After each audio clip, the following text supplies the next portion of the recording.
Appreciate you. Appreciate you. Good morning. Well, we got a lovely turnout tonight. If you can make your way to your seats, I would greatly appreciate that. I don't want to keep you here long. That sounds like a minister, don't it? I don't want to keep you here long.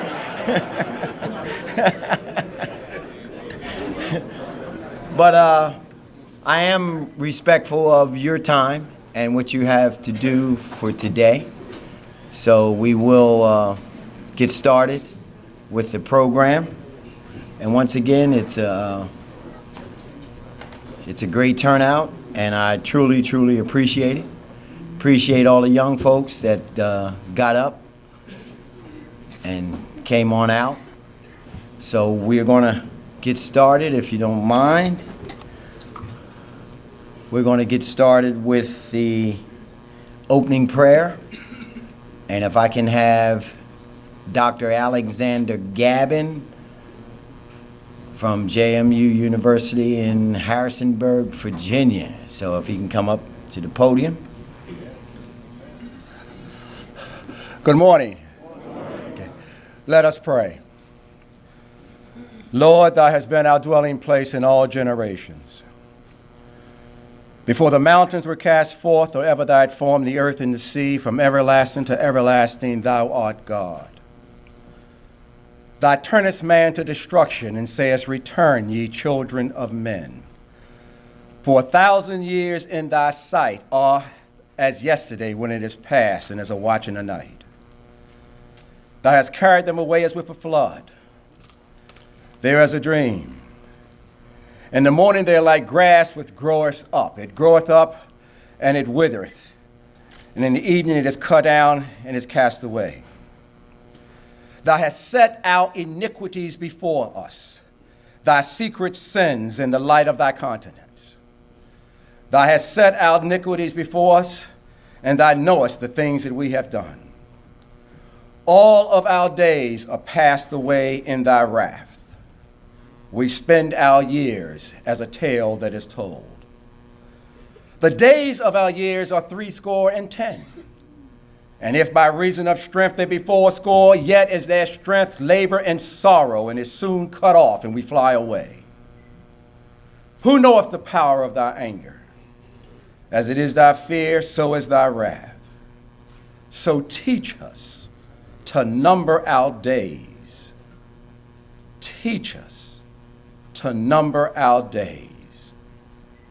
Lord Jesus, bless this food before us. Remove any impurities if there be any, and we'll be also careful to give it back to thee in service. Amen. Amen. Thank you, Dr. Gabbin. This time we'll have a solo selection by the Honorable Gregory Hines. Good morning, man. This morning, before I sing the song, I want for us to acknowledge those men who used to come here on a regular basis, who are no longer with us. And I want to take a time for us to take maybe 30 seconds to just call out some of those names of those men who used to be here. And then I will explain the song that I'm going to do in relation to them. So let's take that time and do that now. If anyone knows any men who are no longer with us that used to be here, not just here at the breakfast, but also at the fish fry as well. I'll give you one name. I know my father. He didn't come to the breakfast, but he was always there for the fish fry because he was part of the golf tournament. So, and that's Oscar Hines. John Washington III. Rose Johnson. Dr. Charles Butler. Mary James Kennedy. Tyrone Wells. Eddie Young.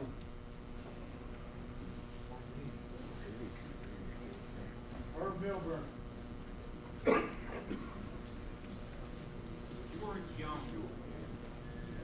And with those names, this song is a song that comes from the show Ragtime. And I have done this song before here, but I want to put a different spin on it. Not that I'm going to sing it any differently, but the men that you have mentioned and those who may be in your family that this song is them speaking to you. And they're saying, make them hear you. Tell them their stories.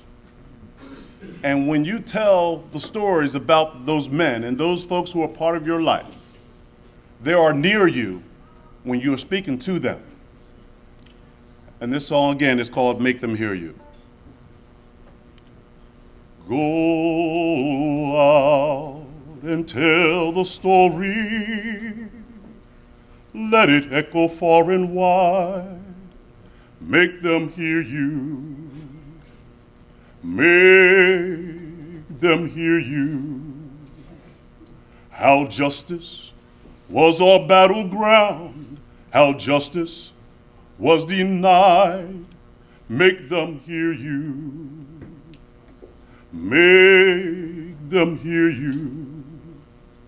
And say to those who blame us for the way we chose to fight, that sometimes there are battles that are more than black or white.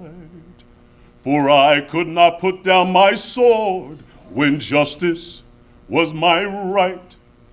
Make them hear you. Make them hear you. Go out and tell the stories to your daughters and your sons. Make them hear you. Make them hear you. And tell the men the stories, we were not the only ones. Make them hear you. Make them hear you. Your sword can be a sermon or the power of the pen.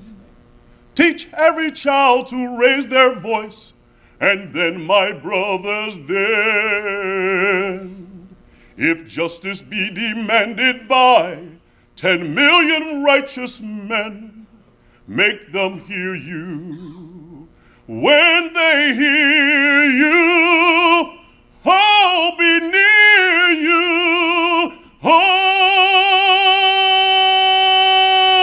again.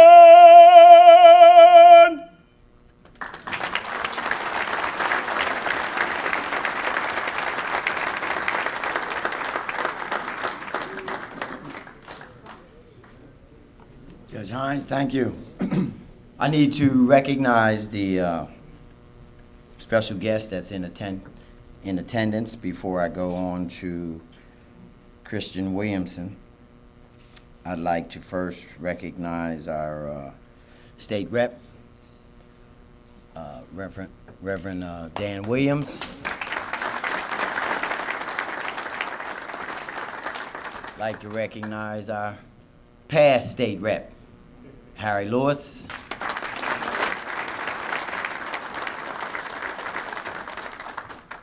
Like to represent the interim superintendent of the Coatesville Area School District, Mr. Dunlap.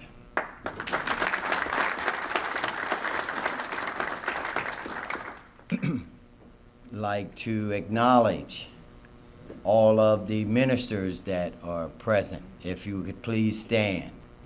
All of the clergy. Let's give them a round.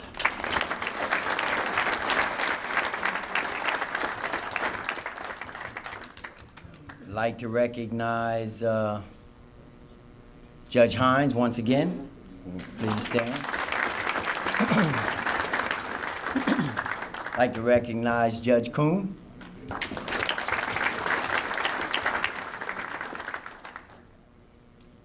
Also would like to recognize all of our veterans. If you were a veteran, please stand. Let's give them a big round of applause.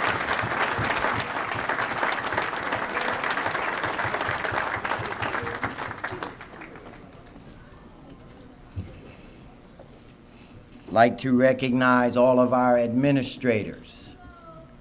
If you are an administrator, please stand.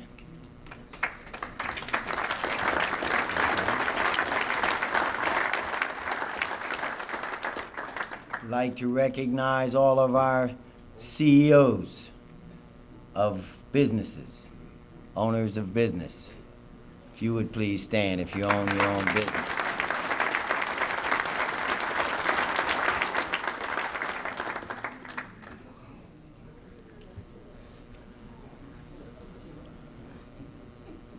I'd like the young guys, since you've seen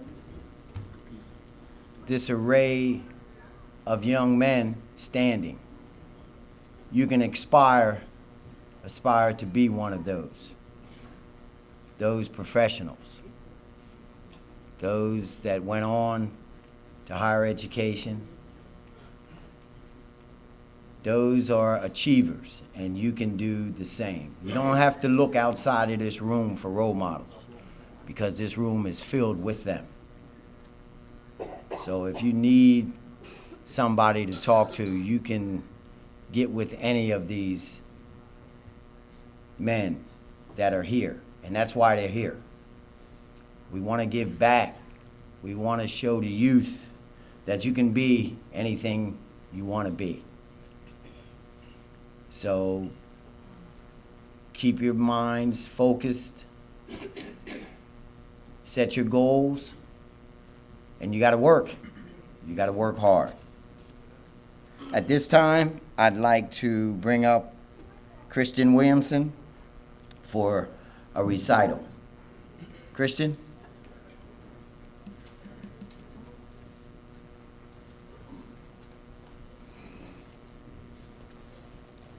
Good morning, gentlemen. Good morning. It's an honor. It truly is to be a young man up here, reading these writings of Dr. King in a room with great men who've gone on before and paved the way and have done their best to make it easier for us as we come up.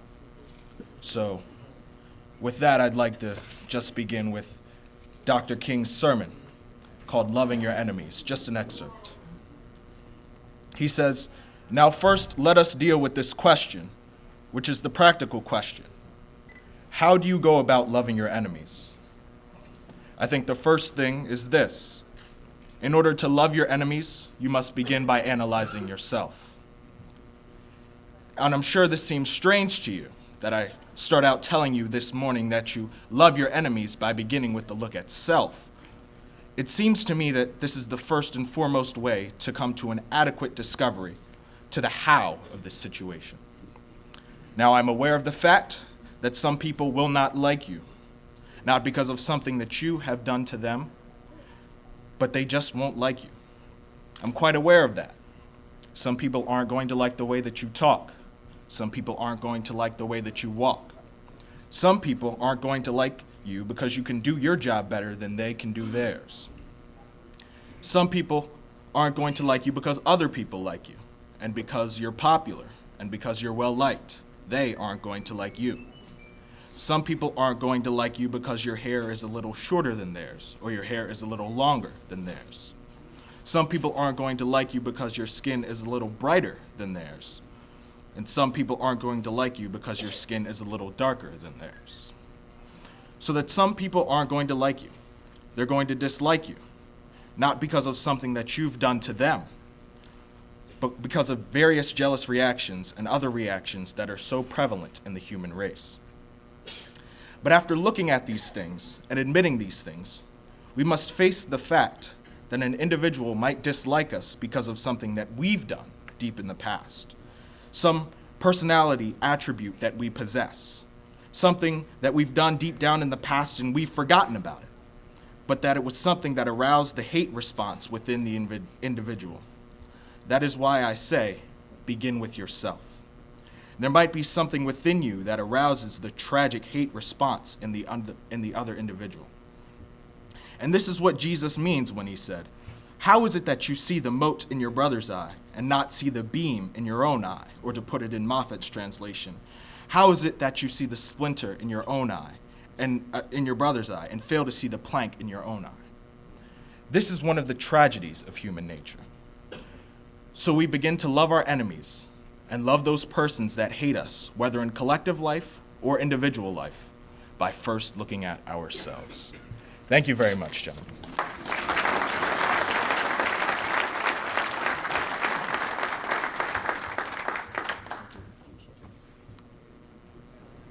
Thank you, Kristian. We're gonna have another solo, and if Mr. Greg Alston is ready, he's from the Metropolitan Male Ensemble, and he's gonna do a solo for us, and then we'll have a couple words from our interim superintendent, and then we'll have breakfast.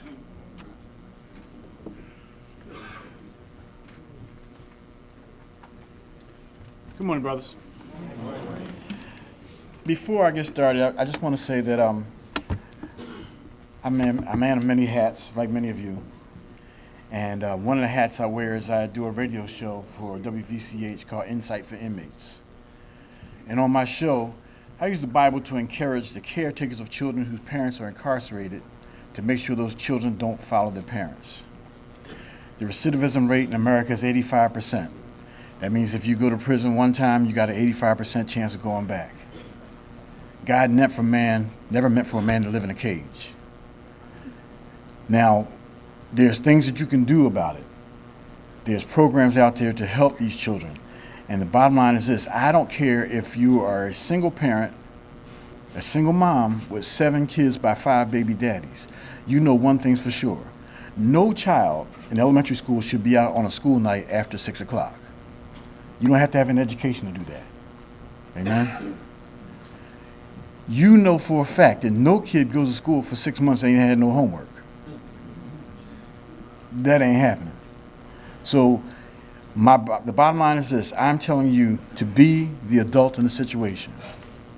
If God has put those children in your care, there's some stewardship involved, and it is your duty to make sure that they don't follow their parents. Amen? The song we want to sing is a song that Metropolitan Male Ensemble, first of all, Metropolitan Male Ensemble, for those you don't know, has been around since 1953. They've done 7 recordings. They're based out of Philadelphia, and every group, gospel group that came to Philadelphia that wanted an opening act, Metropolitan was the first call. Last year, we only opened up for Shirley Caesar, but we've opened up for the Hawkins family. We opened up for Richard Smallwood, all the names that you want to think of in gospel music. Ty Tribbett used to open for us when he was coming up. So we've been around for a while. We've been doing this a while, and we're working on a new album now. We used to have 60 voices. We're down to 15. But guess what? 15's enough. Amen. So I'm going to do the song that I wrote for the group, and I hope you enjoy it. I'm going to do a song that Paul Robeson did. And Brother Hines, I enjoyed what you did, and this is going to be in that same vein. There's a song that a Negro spiritual called Deep River. My technology's not working, so we'll just skip that. Deep river, Lord, my home is over Jordan. Deep river, Lord, I want to cross over into campground. Oh, don't you want to go to the gospel feast, that promised land where all is peace? Deep river, Lord, I want to cross over into campground. Oh, don't you want to go to the gospel feast, that promised land where all is peace? Deep river, my home is over Jordan, where all is peace. Deep river, Lord, I want to cross over into campground. Thank you.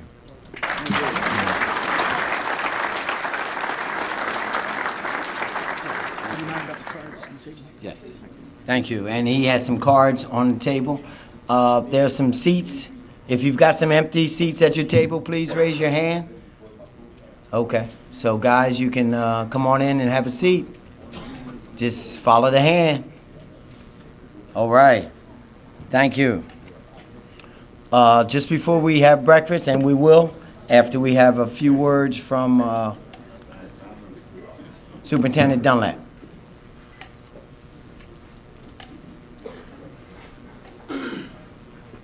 Good morning. Thank you for your grace in allowing me to be here today. It's an honor to be here and to be able to speak before you on this day of remembrance and this day of service.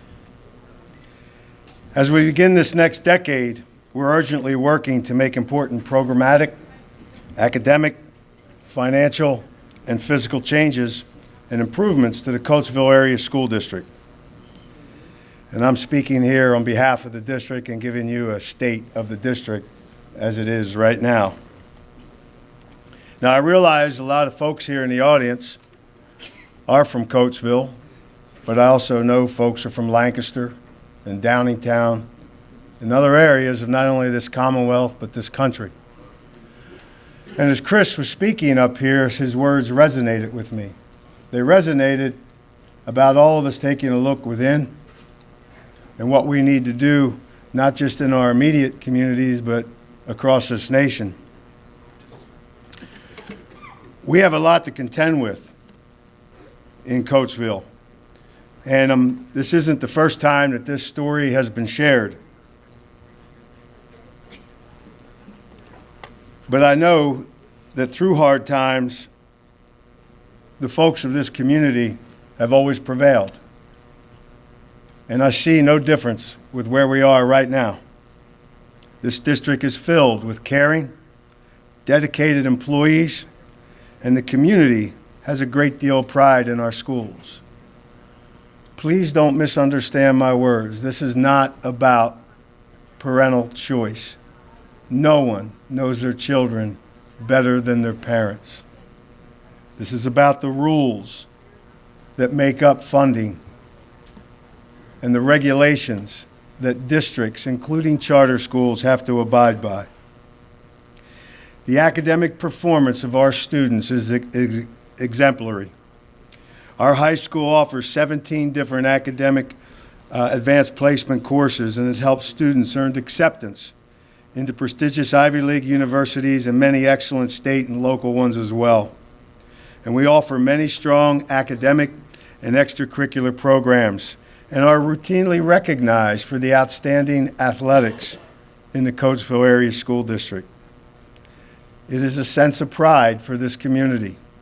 I know I competed against many Coatesville athletes, not only as a student athlete myself, but as a coach.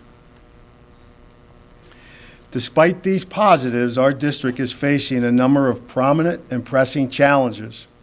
We are grappling with a $14.1 million budget gap for the 2020-21 school year and must find ways to reduce that deficit without jeopardizing the education of our students and further overburdening our taxpayers.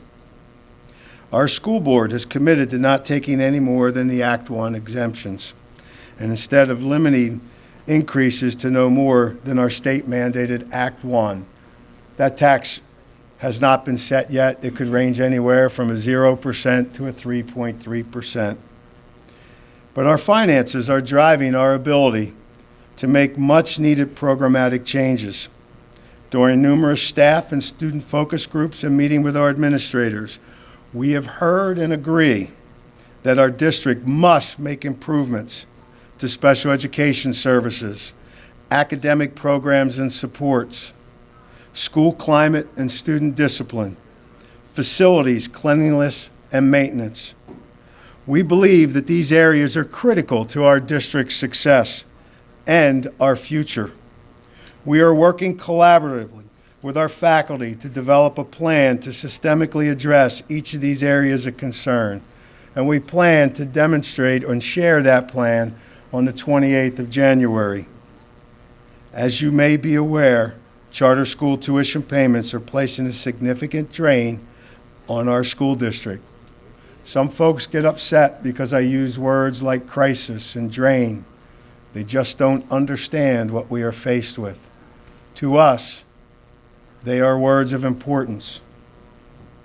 We have seen a dramatic surge in the number of students attending charter schools and are currently fighting a demand by 2 charter schools that we pay them an additional $3.8 million in tuition from the 2018-19 school year.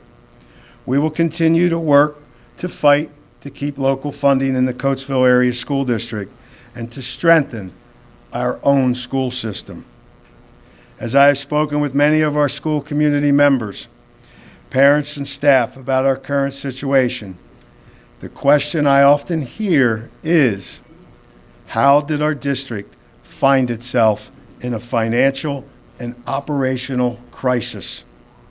There are many reasons, including increased special education costs without any additional state or federal funding, a lack of effective and consistent student discipline and guidelines, a lack of meaningful, necessary, and required training for staff, concerns about facility maintenance, a lack of collaboration between faculty and administrators, a lack of communication between us and our community. Ultimately, parents and staff have expressed a lack of confidence in the school district. Many of the solutions to our challenges are simple and easily achieved.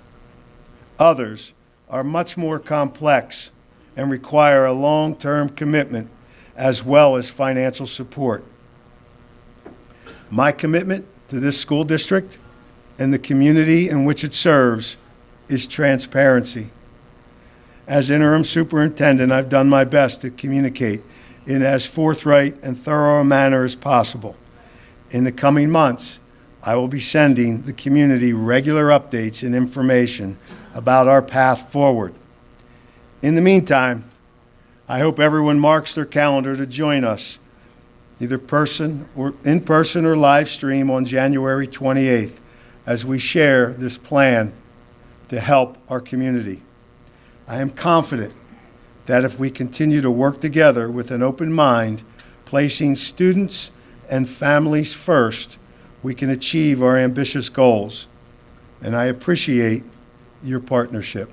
Thank you.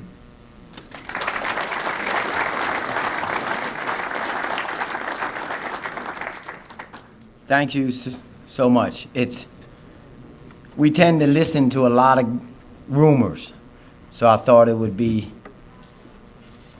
necessary for us to get it straight from the school district.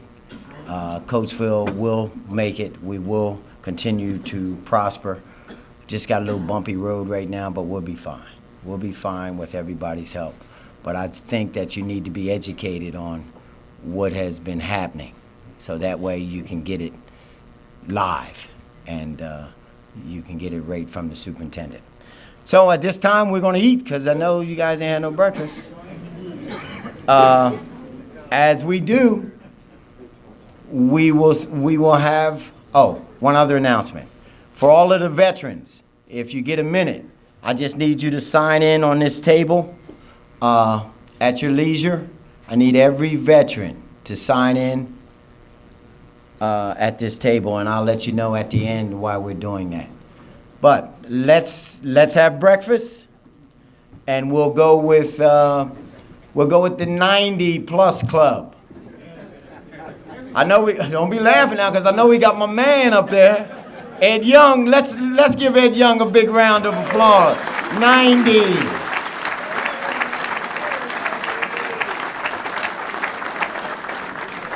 So Ed, you can start 85 and up. Who's 85? Jerry James, let's give him a big round. Mr. Kershey, come on up. 85 and up. Go ahead on around this way, and you guys can.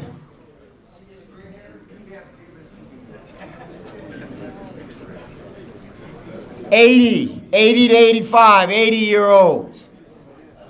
We have any 80? Don.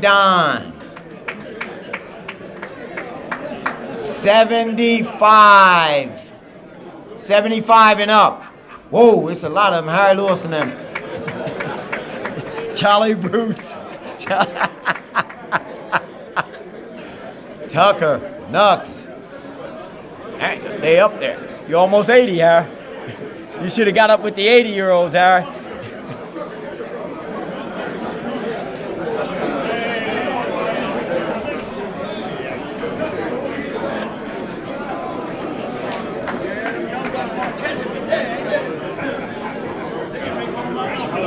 If you're a veteran, please don't forget to sign in. It's important.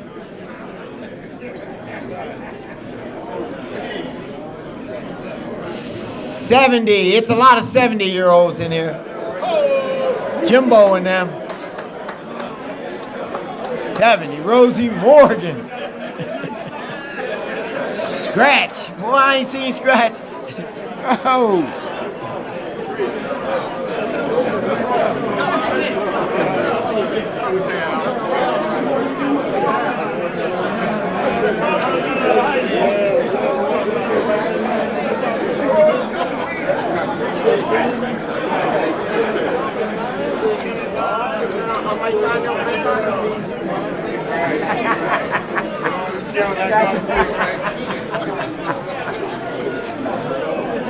Double O.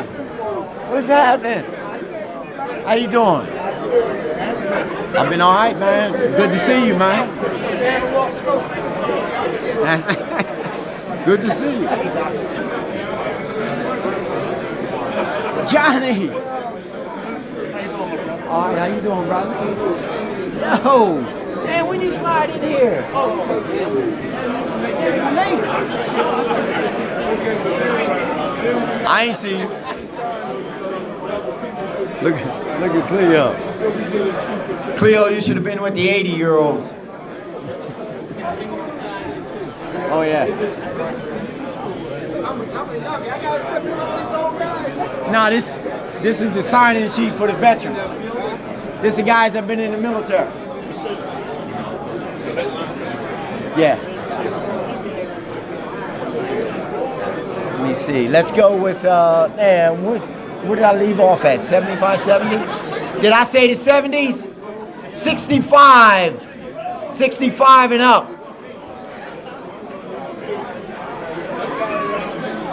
Some of you guys look older than 65. You should have been up there. Some of you guys look old, man. You guys should have got up early, man. I know all you guys ain't 65.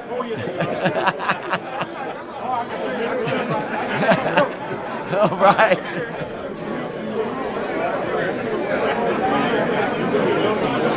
Joe Lord. Yeah, he is, man. Wherever he goes. Rev. Appreciate you, boy. Appreciate you. How you doing? How you having? Always glad to see you. Always glad to see you. What's in there, Doc?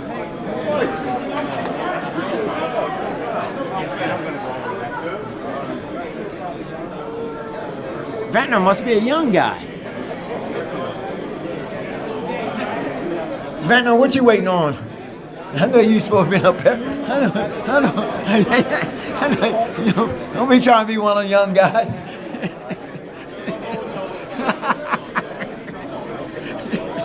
Yes, sir.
Everybody else. Everybody else. Good morning, gentlemen. Continue to eat. For those of you that don't know me, my name is Barry Crutchfield, and I am the president of the AFSCME Retirees local subchapter, almost defunct. So if anybody is here who retired from the state of Pennsylvania, we do have a retirees union, and we're looking for folks to join our membership. We don't want to let it die. Some folks worked long and hard to get that subchapter active here in this area. But why I'm here this morning is I have a petition that I'll be coming around with, and I just want to let everybody know what this is about so you won't ask me again and again. But I have a petition, and this petition is for an annual cost of living increase for every retired legislator, retired state worker, retired teacher, and surviving annuitant to be paid as a percentage of the new fees and taxes paid from new, never before available medical marijuana, expanded gaming, and online lottery sales, and from taxes and fees if recreational marijuana becomes legal in Pennsylvania. So we're not looking to get money from your taxes, but we're looking to get this new money that is going to be coming into the state. So when I come around with the petition, would you please sign it? Only Pennsylvania residents, please. If you live in Delaware and you came up for the meeting today, don't sign it. But so when I come around, please sign my petition. Thank you very much.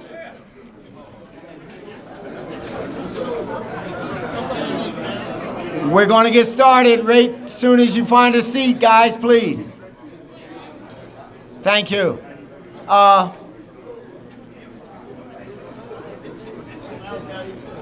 Before we go any further, I'd like to acknowledge all of our elected officials, and I'd like to acknowledge Donald Folks, who is council member for City of Coatesville. Donald, you want to stand up? Wherever you are. No, he over at the buffet. Donald's at the buffet? But I've got another announcement, and I want you guys to give him a great round of applause. We've got one world champion in Chester County, and he's sitting right there in the back. Champ, stand up, champ. Stand up, champ. Give it to him. Give it to him.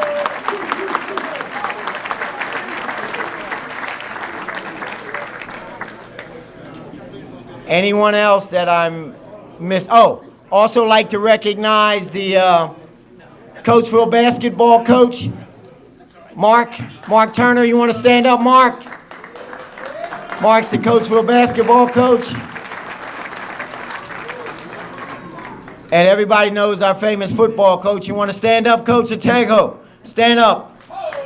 All right, right. And it's only one referee in the room, so I don't need to stand up.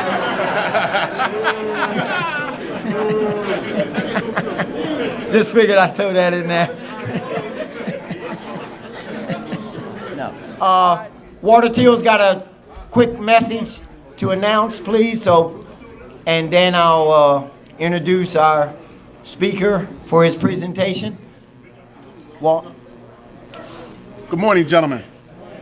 For those who may know, my brother Johnny Till passed away last Wednesday, and he'll be funeralized in Harrisburg at the Great Zion Missionary Baptist Church, 212 North Progressive Avenue, Harrisburg. But on Friday evening at 5 p.m. at 117 Barber Avenue at the First Baptist Church of Pastime, we'll be having a memorial service for those in the Coatesville area to come out and celebrate my brother's life. Thank you, I appreciate it. Yep, thanks. Okay, at this time, I'd like to present to you our Assistant City Manager of the City of Coatesville, Mr. James Logan, and he will update you on what's taking place in the City of Coatesville, because I know we've all been traveling there. We've been seeing all the construction. We've been in the traffic jams and all that good stuff. But it's all good. So I figured it would be nice for us to know exactly what's going on. And we've got great things coming out of the City of Coatesville. So, Mr. Logan. All right. Good morning, everyone. Good morning.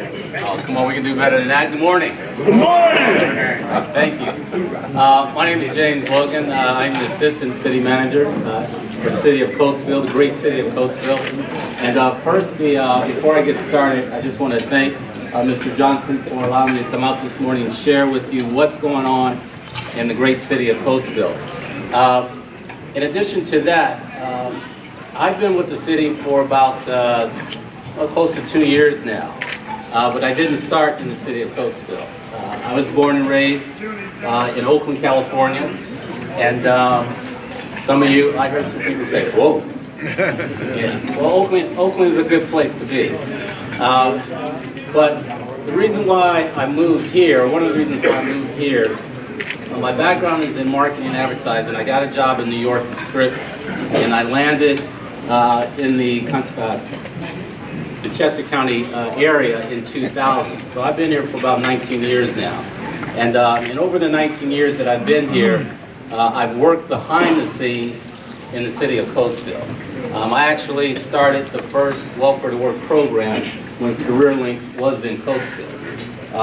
And my job at that particular time was to help women who are transitioning from welfare to work.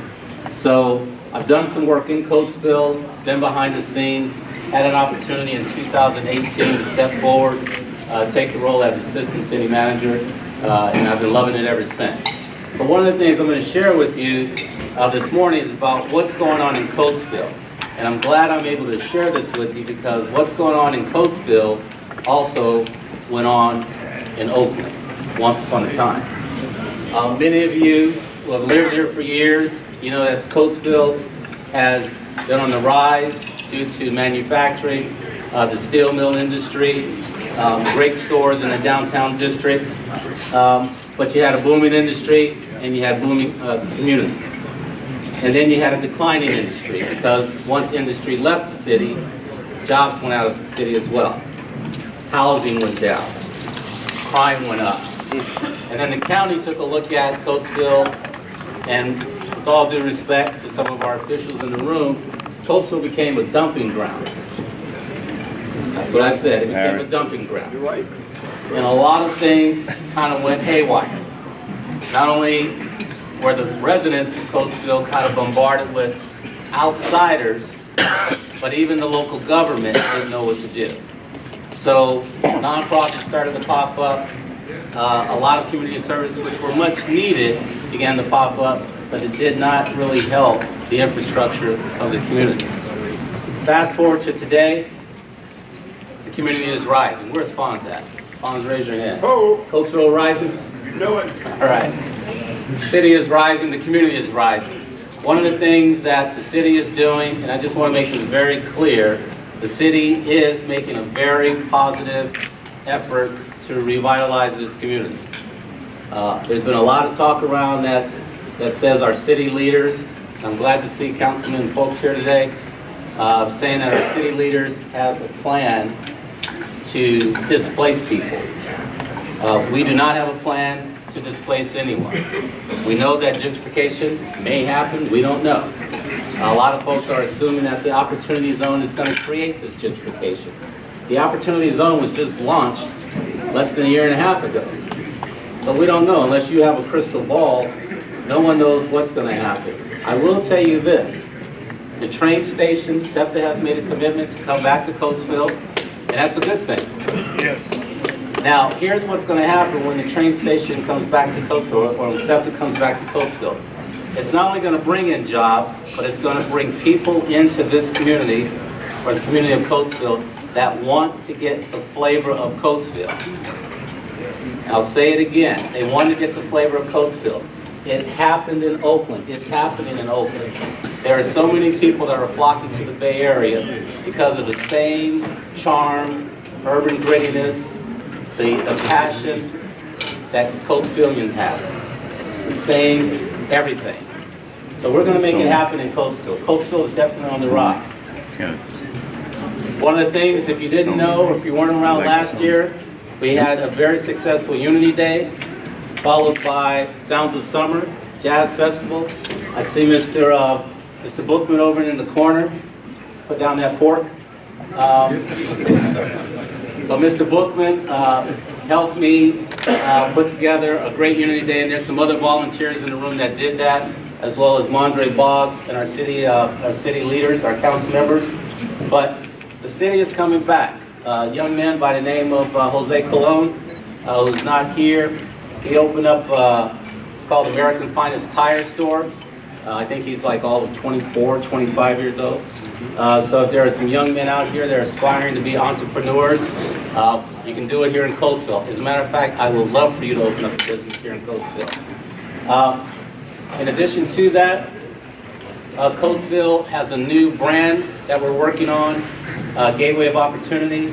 And these are some of the reasons why Coatesville is a great place to be. Our housing stock is climbing. Even though we have 60% rental in the city of Coatesville, 40% home ownership, we're going to change that. There's a lot of landlords sitting right here in the room. They are taking a vested interest in this community. They are going out and they are remodeling their apartments. We want to get some market rates as well as affordable housing. But the point is that we have to bring up the community ourselves. We can't allow local government to do it. We can't allow the state to do it. We have to invest in our communities here. Coatesville is accessible. You have Amtrak, and soon they have SEPTA coming in. The train station, I'll get into that a little bit. That's coming. Actually, we have an existing train station, but we will have a new train station in about 3.5 years, but I'll talk more about that a little bit later. Safe and walkable. A lot of people talk about Coatesville and say it's high crime. But did you all know that Westchester has a higher crime rate than Coatesville? Right. And down in town, and Paoli, believe it or not, Phoenixville. So everybody that wants to go to Phoenixville and Westchester because of the restaurants and the nightlife, keep that in mind. 1 in 71 people in the city of Coatesville may be a victim of crime. Does anyone know the statistic for Westchester? 1 in 40. 1 in 40. Now where I'm from, I don't even want to tell you that number. Where's that?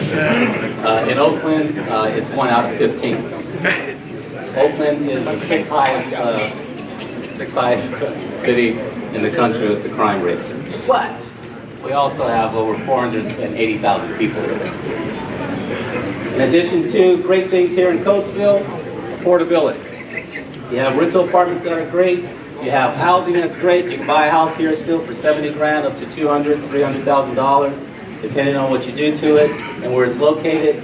And it is development friendly.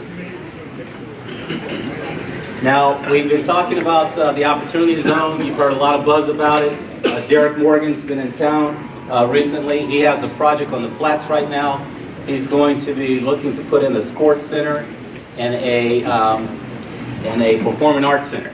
We're very excited about that. There's some folks in the room here. Mr. Allen, where are you? Raise your hand. I saw you somewhere. Where is he? All right, well, Mr. Allen is here. He's part of that team, development team. We're looking for some great things, but long and short of it is, Opportunity Zone basically covers the entire Coatesville area. And what that is, it's a program designed for investors, whether you have residential or commercial property, to take your capital gains, invest it in a project, and in a 5, 7, and 10-year increments, you will have absolutely no taxes on that investment. None. All right? It's a great program. I can tell you a little bit more about that if you like after my presentation. Some quick things that are happening. You got the Gateway mixed-use development. That's on the corner of 30 and 82, right where the construction is right now. That is designed to be a retail commercial building. We've actually been talking to Tower Health. We may get a hospital or hospital services down there as well. Most of you know about the Cultural Society. That's going to be converted into a restaurant called Aruga's. If you've been to Aruga's, it's a great place. They even have a vegan menu for people like Jules Scott over here. He can't eat anything, ladies and gentlemen. He's just drinking water today. We'll help you, Jules. We're going to make a restaurant for you. All right? But this is going in. We're looking at June for Aruga's to come into the city. In addition to that, we do have a prospect for the bank building. again, which is on the corner of 30 and 82. It may also be an Italian restaurant, but this is a great building. And the Culture Society, or Rugas, is also owned by a company called DPEG, head up by a gentleman named Jim DePetris. That's the retail commercial space. That's just kind of a rendering of it, what it's going to look like. Right now they have a total project value of $22 million. They have $5.5 million from a BIOS grant, which is business in our site to help with the construction costs. And then there's a $3 million recap in there. Now, onto the train station. And I'm sorry I'm moving fast, but Mr. Johnson probably has a cane that he's going to be giving me in a few minutes. Onto the train station. We have an existing train station on 3rd and Fleetwood. The new train station is going to be on 4th and Fleetwood. It's just going to move down to the 4th Avenue location. If you remember all the homes that were on Fleetwood, that's going to be a 480 space garage. And to the left and to the right, we're going to have commercial. On my far left, we're going to have residential right here. That residential is going to be apartments, very similar to what you're seeing now throughout the county, with all these apartments going up. Millennials and the young brothers and sisters, they like to live in their train stations. I don't know what that's about, but that's what they like to do. There's one project going on in Downingtown, which you guys know about as well, and that's a Haken Group project. So this is going to be very similar to that. In addition to that, we have the old YMCA building that's up for sale. These buildings have historic value, but what we're trying to do is we're trying to get the right business in here. We just don't want a lot more restaurants like pizza shops and sandwich shops here. We want to get some restaurants in town and some retail businesses in town that we all can benefit from. One of the biggest things that we are faced with in the city of Coatesville and cities like Coatesville is that we don't spend our money in the community. The average time that your dollar circulates in the city of Coatesville is once. One time. And I ask you right now, how many of you go shopping in downtown Coatesville? Right, you can't, because there ain't no grocery stores. Right? How many times have you guys go down, young brothers, how many times you guys go down in Coatesville and buy your sneakers? Can't do it, right? Because we don't have any stores. Spawns. Oh, did I say spawns?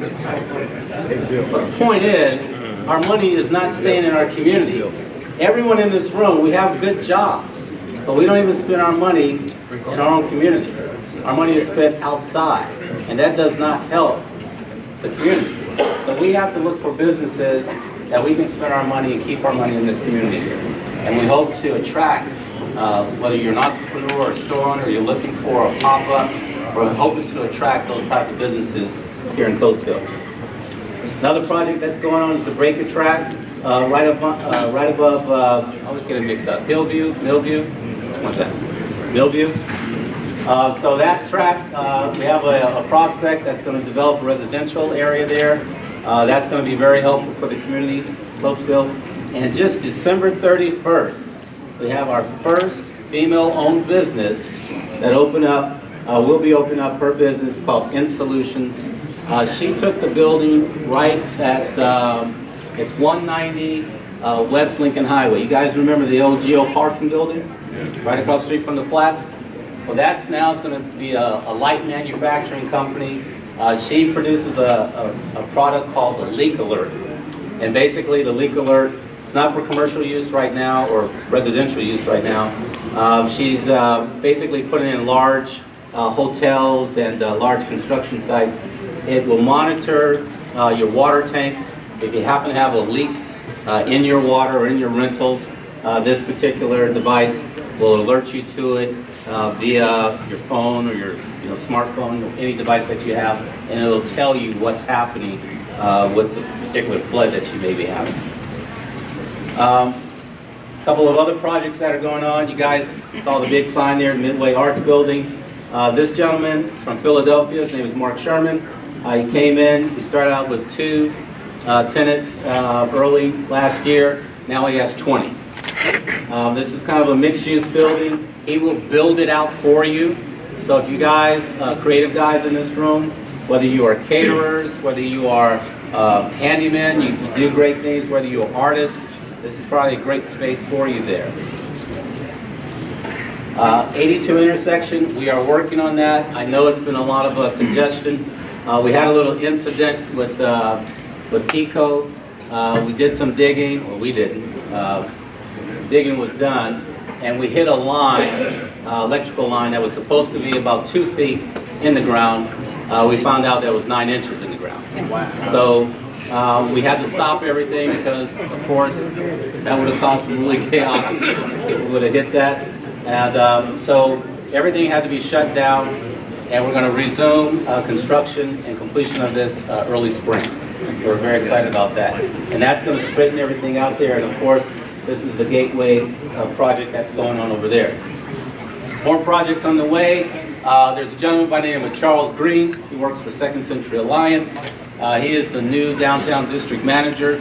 He is putting together a facade program which will help beautify some of the residents, some of the buildings down in the downtown area, and we're excited that he's going to be doing that. He's also conducting merchant workshops, and he's going to be working with merchants on merchandising, on marketing, customer service, things like that.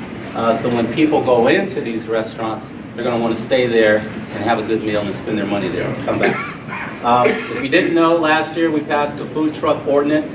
A lot of you who have been attending some of these events, you know that food trucks are the big hit right now. Now the city of Coatesville will begin welcoming food trucks. We had them at the last year's Unity Day. They were a big hit. So you will be seeing more food truck festivals in the city of Coatesville. And if you're interested in maybe participating in that, I saw James Bookman here, who is our Parks and Rec Commissioner. Talk to him about any upcoming festivals that we may have. Brandon Jacks. How many of you know Brandon? Raise your hand if you know Brandon. Brandon last year kicked off his Hoop Dreams Youth Summer League. He had over 125 young men and women. 125. Now, that's dedication. He's using Ash Park. And one thing I want to say about this young man is he did it all by himself. Well, he has some volunteers, he has some friends, they helped him out. But these guys are killing it right now. And for you men in this room that want to be a mentor to someone or just want to help out some young kids, please connect with Brandon. He runs the program on Wednesdays and Thursdays. Is it Wednesdays and Thursdays? All right. Wednesdays and Thursdays at Ash Park. They start at 5. They run to 8. Again, great program. And they're looking for volunteer referees as well as coaches. We're going to be launching a first-time home buyer with a few organizations here in Coatesville. There's 2 organizations, MCDC and Second Century Alliance, that are getting their paperwork together so we can launch a first-time home buyer program. We want to take people from the apartments to homes here to keep them in Coatesville so we can dismay some of those displacement rumors. But that's certainly something that we're looking forward to working with these 2 organizations here in Coatesville. This spring, we're going to bring back a program called Create. This was launched with Kutztown University. I'm going to be working with them on some entrepreneur and leadership workshops. For those of you who want to start a business or who may be in your first or second stage of your business, these workshops are going to be available to you. SBA loans are going to be available as well. And we're very excited that this program is going to be coming to the city of Coatesville. And then the other thing we're going to have to kind of piggyback on the startups for small businesses, it's going to be a workforce development program. Ricky Campbell and I have been sitting for many, many hours sometimes debating why can't Coatesville be a pipeline for Chester County in terms of talent. And the reason why we haven't been is because we don't have programs. We don't have development programs. We don't have programs to upskill young people here or career professionals.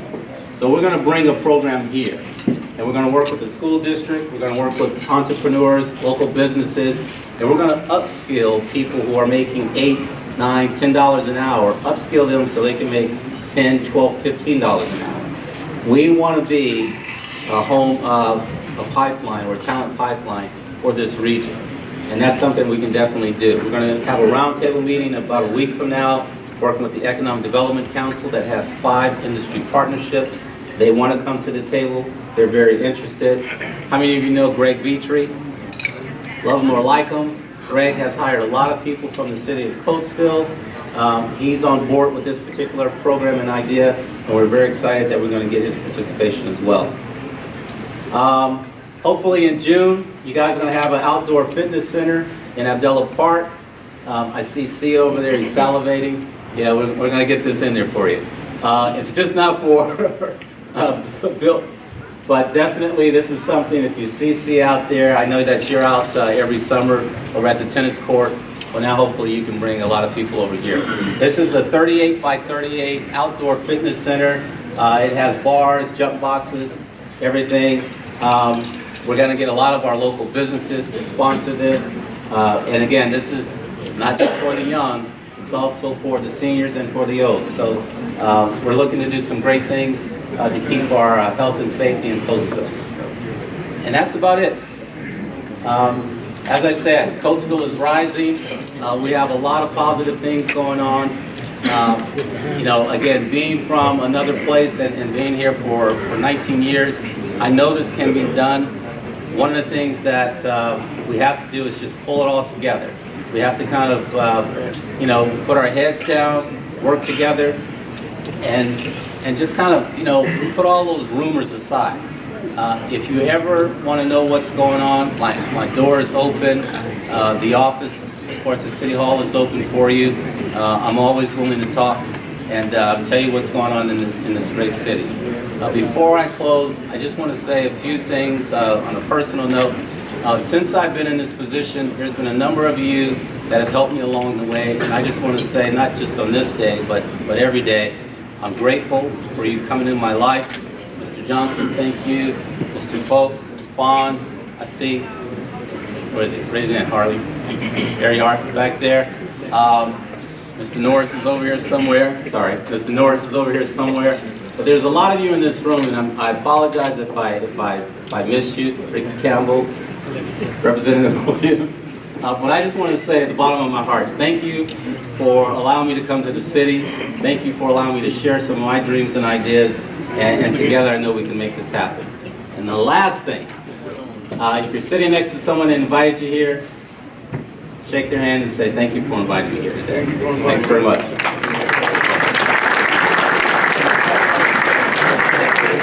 Thanks, James. Appreciate that update from the city of Coatesville. I think Councilmember Folks is here, so I'd like to acknowledge him. When I called his name, he was at the buffet for the 3rd time. So, Councilman, appreciate you. Appreciate all your work. Okay, we are coming to the awards portion, and I am extremely honored. You want to do yours first? Okay. Just before we get to the awards, Mr. Newsom is a community advocate. Great guy. He's got a lot of stuff going on in Coatesville. Raised a lot of money for some projects. So he wants to just spend a couple minutes and speak to you for a minute. Come on in. Appreciate you. Appreciate you. Hey, good morning, everybody.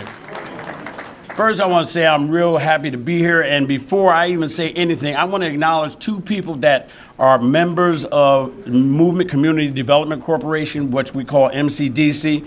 And that is my man, Ricky Campbell over there, and our newest addition, Mr. Walt Teal over there. When we first came together, it was because we heard the cry of the children in our community that stated that they didn't have a pool and they had nowhere to go in the summertime. So crazy as we were, Ricky and us got together and say, well, it's going to cost $400,000. We can do that.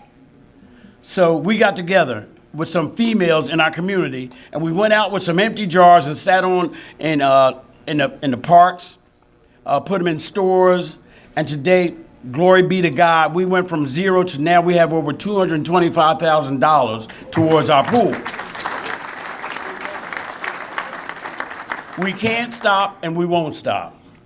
But what I would like to tell you right now, on April the 3rd, we are going to have a gala event, our first one, to recognize people that have been giants in our community. This is our first one. It is $100 a plate. And I know a lot of people say, man, $100, man, what kind of food y'all serving? No, it's not even about that. First of all, we're going to honor three giants, and you may not agree with them, but first we're going to honor Senator Andrew Dinniman, who on Facebook reached out and said, Fonz, I got $50,000 for you. I didn't even know we were friends on Facebook. And he's added to it. Next, we want to honor Miss Joyce Chester, who is the CEO of OIC, who is helping people with jobs and training and education. And third, and one of my favorites, we want to honor a young lady named Dr. Teresa Lee Powell, who came from Oak Street and became a doctor. And she was the first one they marginalized and got rid of when the last superintendent, I'm going to just keep it real, the last superintendent got here, she was the first one that they got rid of. She's back. She said her integrity is more important than a job. And therefore, we are going to honor her on April the 3rd. And she deserves it. I'm from South Philly. She's from y'all. She's y'all. Dr. Lee Powell is y'all. We're going to honor. So with that being said, I just wanted to share that with you. April the 3rd, if anybody wants to know anything about how you can contribute either ad-wise or sponsorship-wise, it's going to be a great day. We're going to have our DJs and the food and all that stuff. And we would appreciate it if you come out just to say thank you for some of the things that they have done, seen and unforeseen. And that's all I got. Thank you.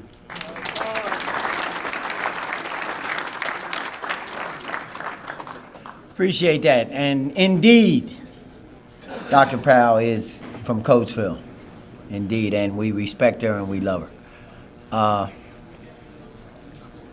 We will get to the awards portion, and I'm happy because we have an opportunity to recognize some of our young leaders, young talents that have been putting on entertainment for us for the last 3, 4, 5 years since they were in junior high.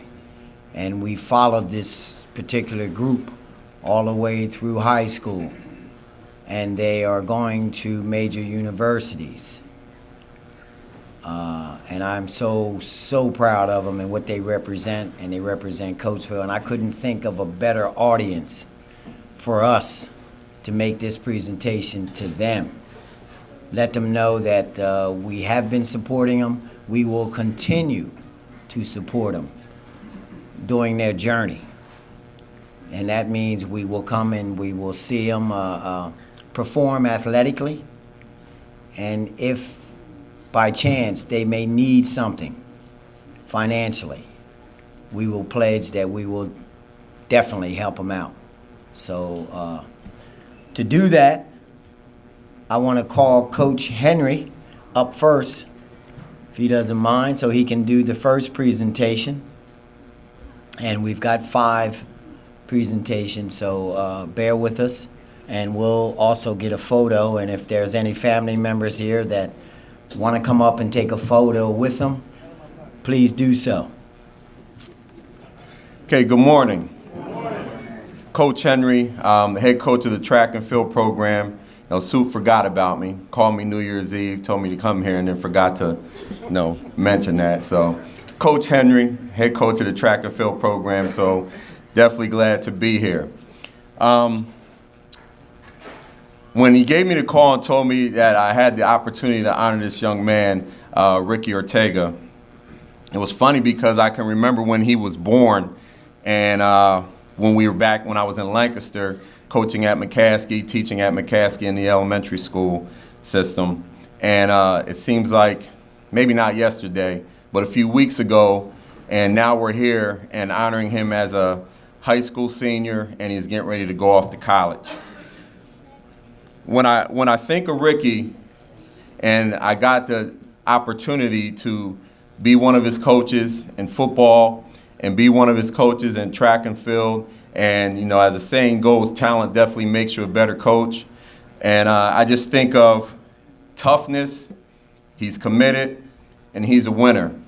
You know, in high school football, we play 10 games a year, and we were fortunate enough to have played 14 games a season over the last 4 years, which is a total of 56 games.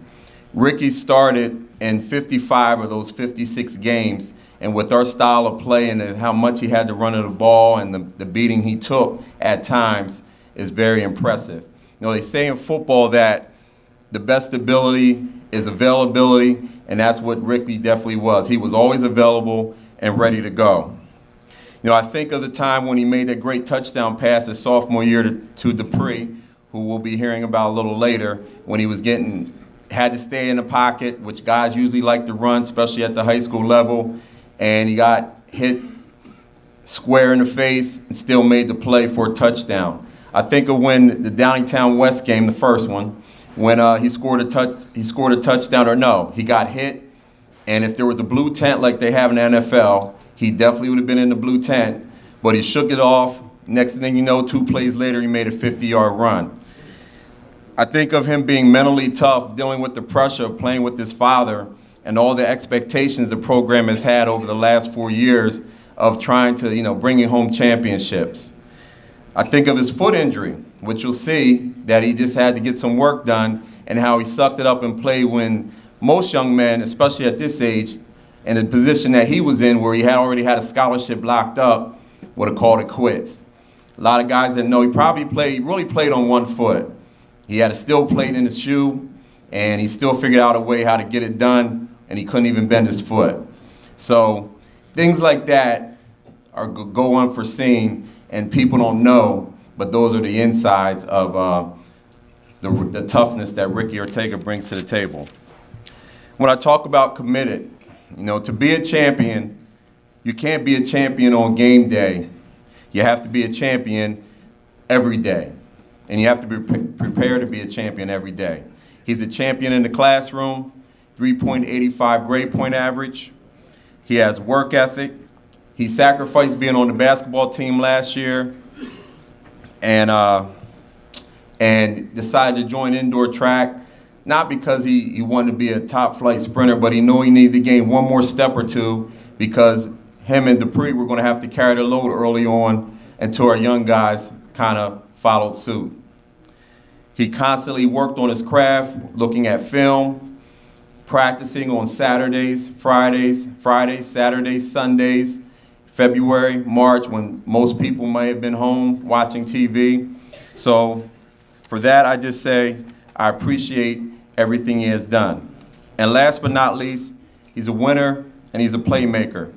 Had a career record of 48 wins and 8 losses. He was 27-1 versus the Chestmont, 4 Chestmont titles, 2 district titles, 3-time 6A All-State player, All-Area player, Eastern Player of the Year, 6A State Player of the Year, 179 total touchdowns, which is a PA state record, 13,120 total yards, which is a big school record, 10,176 passing yards, and 129 of those were for touchdowns. Plus, in the javelin and track and field, he was a 3-time Chestmont champion, a district champion, and a 2-time state medalist, placing 4th and 7th. So, with that being said, Ricky, continue to have that heart over height, like I see you mentioned on your huddle page. That mentality, as you begin the next chapter of your life, we expect you, not hope, but we expect you to take full advantage, as this will set you up for the rest of your life. Thank you for all the memories, and thank you for making Coatesville proud. Ricky Ortega.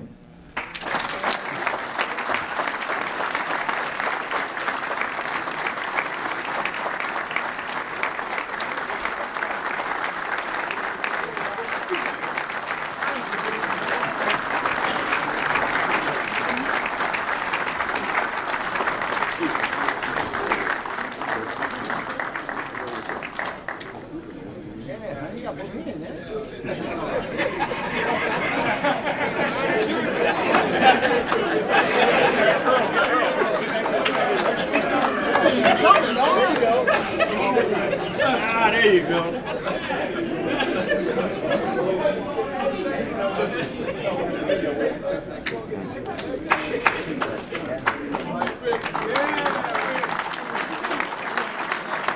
Coatesville's quarterback. Let me see. I guess we'll stay with the football. So, Mark Bailey is going to come and do Dupree. Hang on. He bought his own cheering section.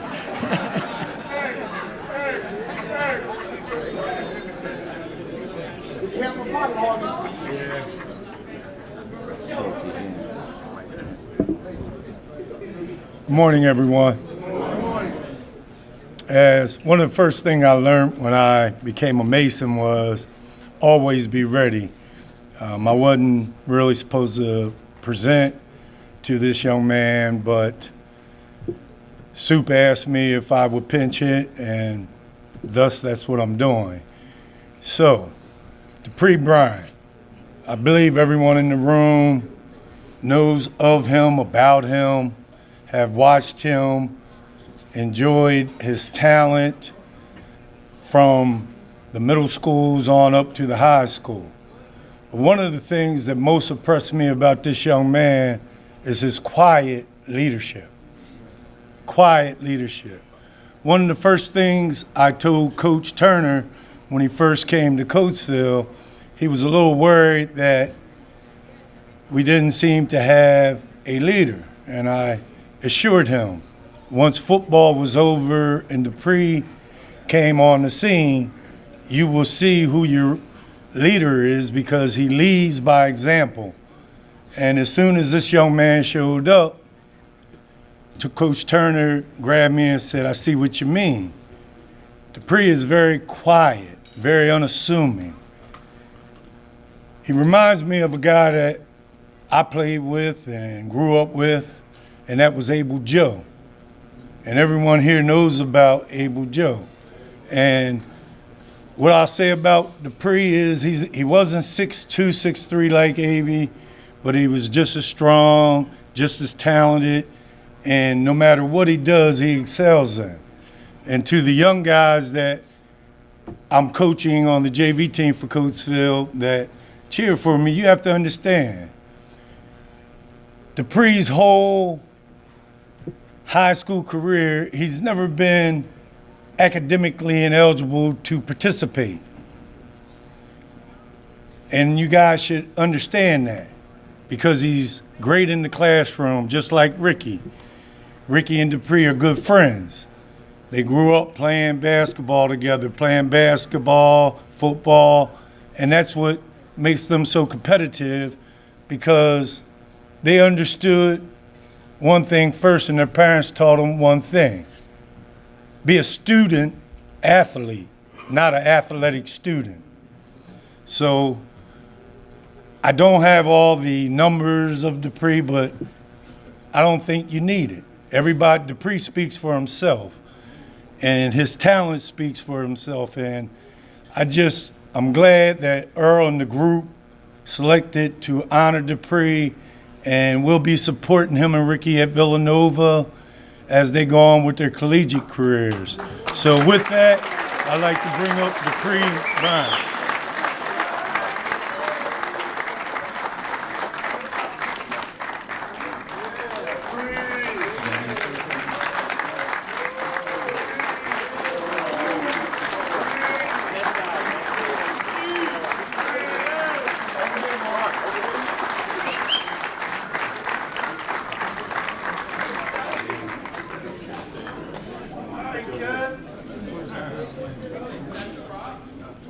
Hines.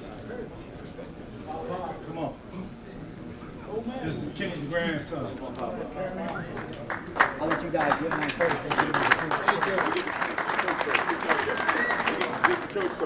Kenny.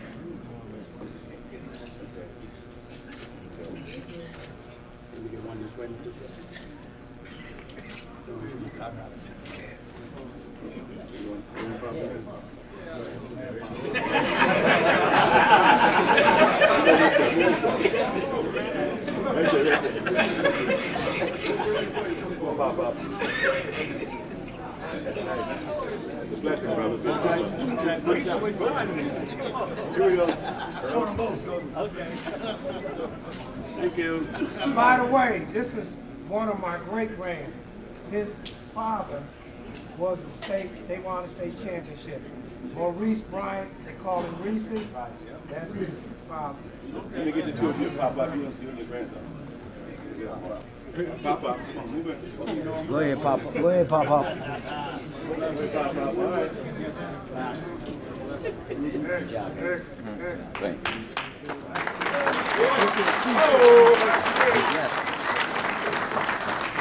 Okay, we're gonna have, let me see, Clayton. Clayton, I think you're up next. How y'all doing? I wasn't expected to, I didn't know I was going to be giving out an award either. But thankful for the opportunity again. Thankful for the Ricky who already came up. Can we please give him another hand, man? Let's give another hand for Pre. I think I'm going to be giving out 2 awards. This first one I'm going to be giving out to a young man who I've had the opportunity to meet in the last 4 years, and also who I've had the opportunity to train at my gym. Being able, one thing for me is, you know, I grew up in Coatesville, played sports here in Coatesville, football, ran track for Harry Lewis. And for me, coming home from jail, it was all about being able to see the young men in our city get equipped with what we needed or what they needed in order to take their sports and their academics and their life to another level. While I was away, of course, it was hard for me to know that I had been given so much talent, God-given talent and ability, and to have thrown it all away for the streets, which is something that we know is very common in our community. We know this. We got so many grandfathers, fathers here, brothers. We know this is very common. So while I was away, it was a big passion of mine to be able to come home and give back and help train the youth of the community, the athletes of the community, to be equipped not only bodily and physically, but mentally, to be able to have what they needed to press through the situations that we experience every day and to go on and make something with their lives. So it's with great honor for me. I don't know all the statistics because I didn't get to prepare, but I got to personally develop a relationship with this young man because he made a choice to hit me up and say, I need to get in that gym. And I want to get in the gym. We know this kid, he's a very talented athlete, very talented basketball player. But we know also that talent alone ain't enough. In this day and age, talent alone ain't enough. Matter of fact, it's never been enough. All right. We have seen many times where, we've had young athletes who've made it to the league, but because they wasn't mature enough to handle that responsibility, we've seen their lives destroyed. But when you can have young athletes now who stand up and say, even though I'm a talent, even though I'm being praised, even though I'm doing great things, I still want to put work in to be better. I'm not lazy. I still want to go hard. I want to present this award to Jig. All right, this young man just more recently scored the 2,000 mark. I was there. I got to take a picture with him. Come on, let's give a hand for that. All right.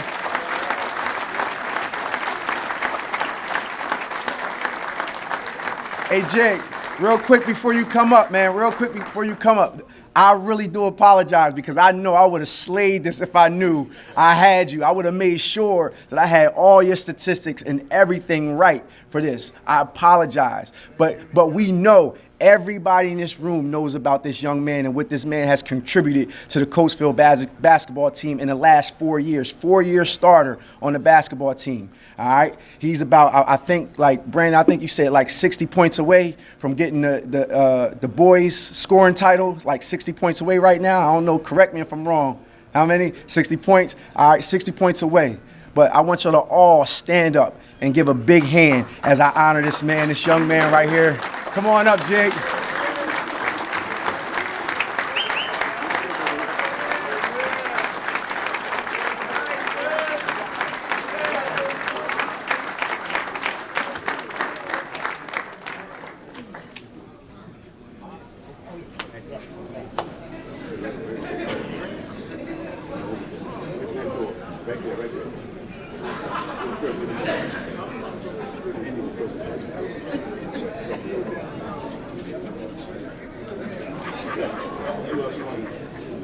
Oh yeah, I'm in there. His grandpa's in there too. Get through there,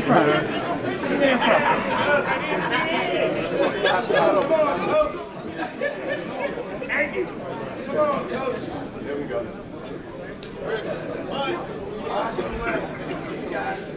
I got a great grandpa.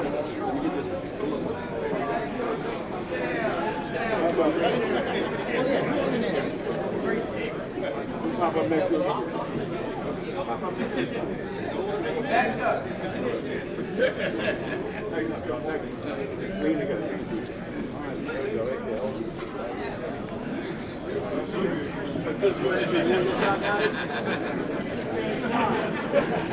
Thank you. Jump on the other side.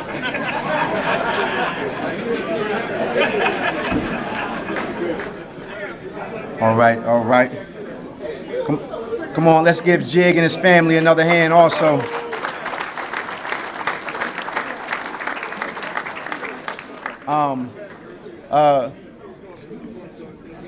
Another major shout out to the fathers and the families, man, who have raised these boys. I just want to give a shout out to you guys, man, the fathers and the families who have raised these boys.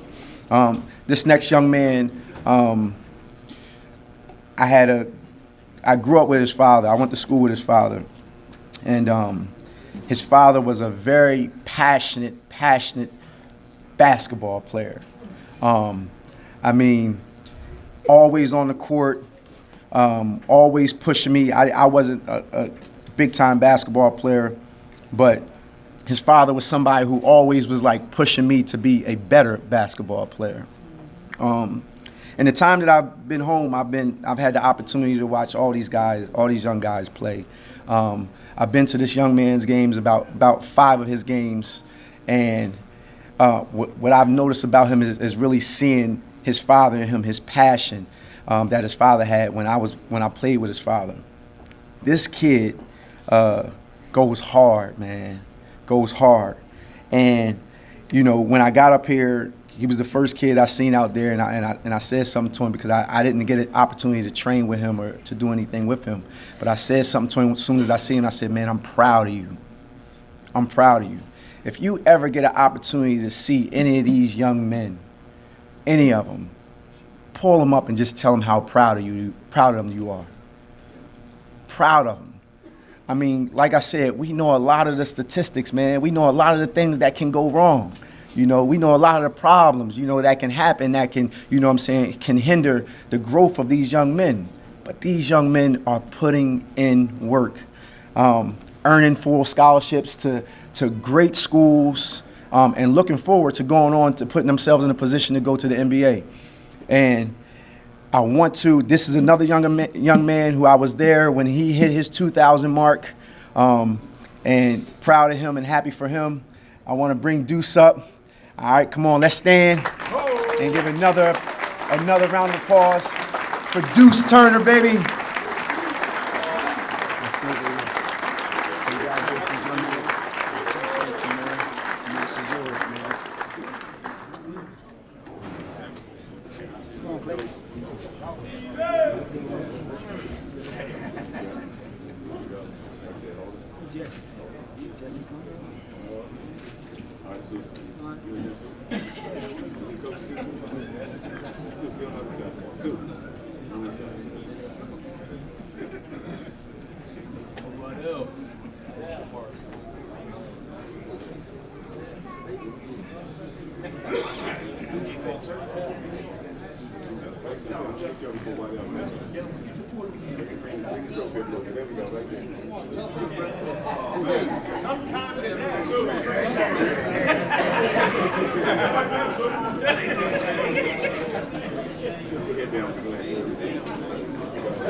Good morning.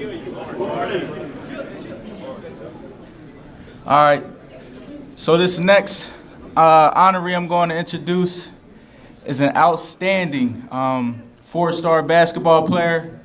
He's ranked 58th in the ESPN Top 100 high school players in the country. All right? Playing 1 year at South Brandywine before he enrolled at Archbishop Carroll, where he was the first guard ever to make All-Catholic First Team and All-City as a sophomore. He's attended several elite camps over the years, such as Nike Top 100, Pango's All-American, CP3 Chris Paul, Skills Academy, just to name a few. He's a 1,000-point scorer and counting. Last year, he transferred from Archbishop Carroll to Huntington Prep in West Virginia, where he plays a national schedule against the best high school players in the country. In the summer, he would work out twice a day at Built Fitness with me and Clayton. He would do 2-a-days, and he would come in, and it would be in the morning, it would be at night, whenever he could get in there. And he showed us how dedicated he was to the grind and how bad he wanted it. And along with working and doing a tough AAU schedule along with all of that. So I was able to speak with him last night, and he's very grateful for his talent and gives all his praise to God for the opportunities that have been given. He also wants to thank his mother, his father, and his sister, and the community of Coatesville for the love and the support. In October, he committed and signed to Michigan State University, where he have a full scholarship and play Division I basketball in the Big Ten. So without further ado, let's give a round of applause for one of this year's MLK honorees, AJ Hogard.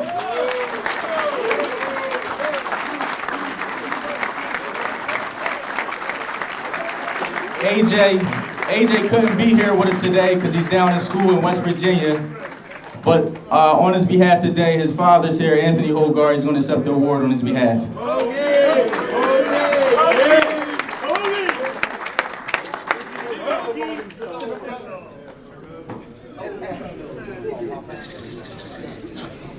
Pop, where you at? Pop, where Pop at? Where Pop at? Pop, you coming up? AJ's grandfather, Joe Brown, played for Coatesville High School.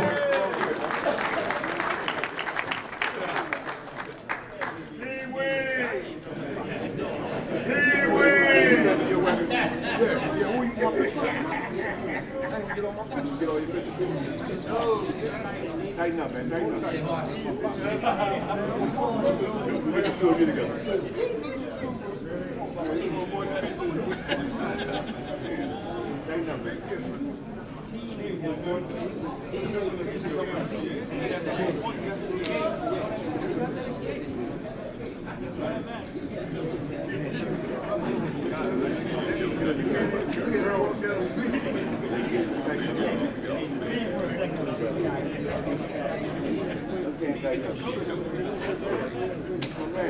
All right, now look this way. Don't go nowhere. Look this way.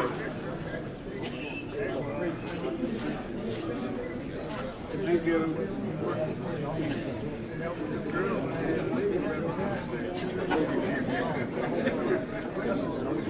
Thank you. I mean, that is amazing. Let's give them a great round of applause.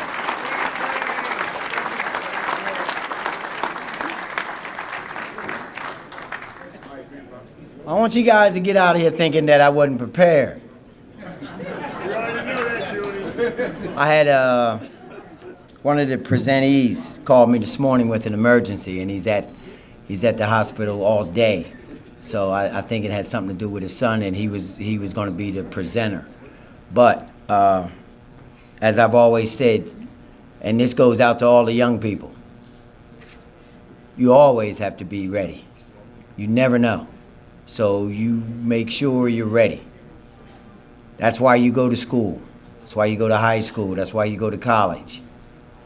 That's why you go to HBCUs. So you're always ready. Always ready. And just another note on those 5 outstanding young men. They are academically solid. Solid. I mean, just absolutely. You know, you going to Villanova. 2 of them going to Villanova. One's going to Bucknell. Michigan State. Come on, man. You know, you got to have something on the ball. And I salute you. Really, really I do. I'd like to recognize Mr. Kershey, would you please stand? Ross Kershey, stand. And with all the players that played for Ross, stand up. Everybody that played for Ross and the fellas that played against Ross, Downingtown, Westchester, please stand. This is where it started for most of us, and we appreciate you. I've got another special guest for you, but before I do that, while I got your attention, I got 2 awards to give, and I tried to keep it a secret, but it's 2 special people that have been doing tireless work for the community for decades, helping others. And I'd like to present those awards to those individuals.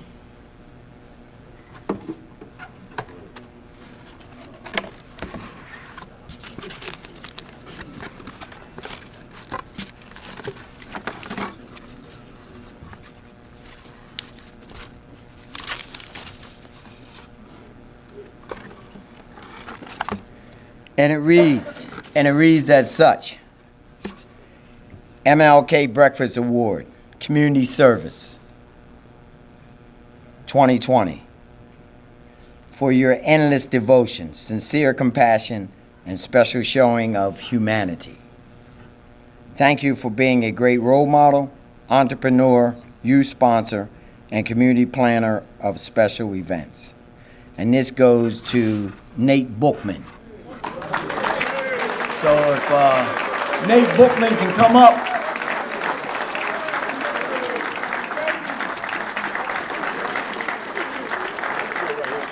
Okay.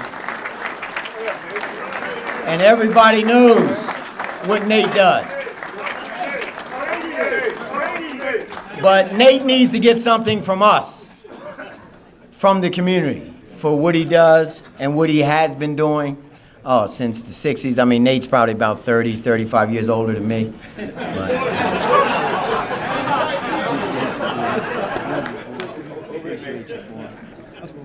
All right, go ahead. Good morning. When I walked in the door, Soup said, I want you to do something for me. First thing I thought about was he wanted to sell chances. Because every time he have a cookout, he want me to get up and help you raise money. But first of all, I'd just like to say this is the first time I've got up here to speak of all the years I've been coming. And I'm just proud of all these guys that come out and support this every year. And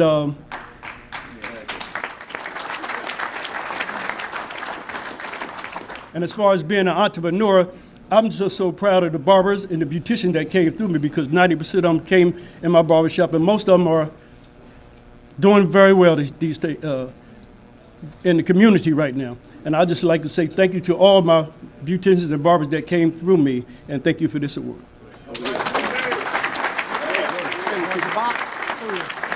Appreciate you, man. Love you. Oh, yeah, come on, Nate. Shoot, I gotta get another picture.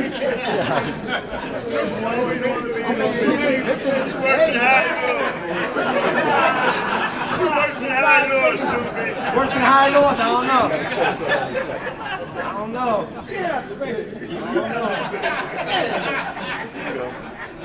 Somebody else get a change.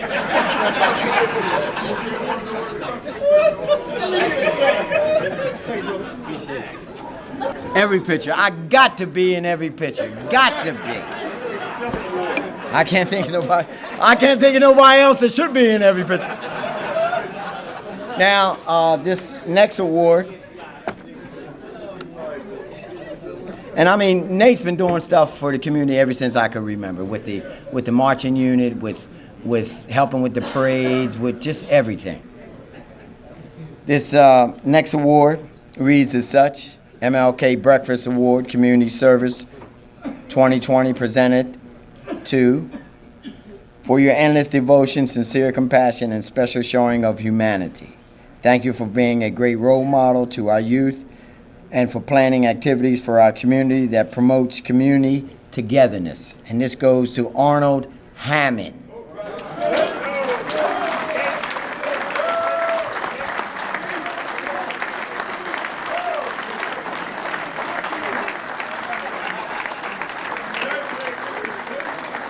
Let me just say this about Arnold. Arnold's been really bridging the community for years. Arnold takes trips. Arnold affords people an opportunity. Arnold affords people an opportunity to go places that they may not get a chance to go. And one of his latest ventures is that he respects people in the time of need. He respects the country. He gets the VFW guys together, and they do the ceremony. And I think that's really special for us to take time, for us, people that look like us, you know, to do that. And that speaks volume. And Arnold's not getting paid for any of this. And when he sponsors activities for you, he's sponsoring activities for the community so you can enjoy yourself, so you can enjoy life, so you can get the camaraderie. And it takes a special person, because a lot of times you got to use your own money. See, I can't do that because I ain't got none. But I would like to present this to Arnold Hammond for his community service from all of us, from us. Appreciate you, brother.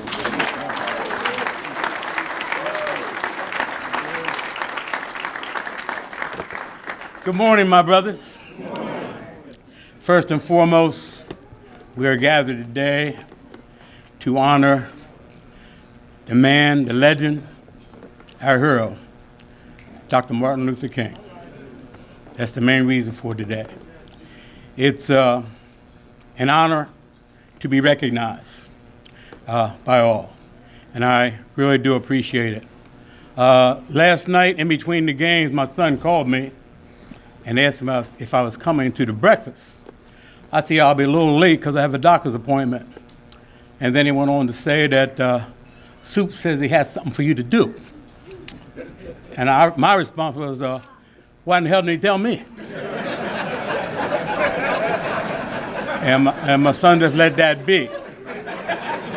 When I came this morning and came up to the table to sign the veterans list, I asked Soup directly, what you got for me? He said, I'll let you know when I'm ready. Now, I know he likes to be in charge. He does a fine job. I like to be prepared also. But I knew he had something up his sleeve, and I appreciate the award. I don't know if you're doing anything for veterans or not. Are you? Yeah. Okay, then I'm a hold. Thank you, gentlemen.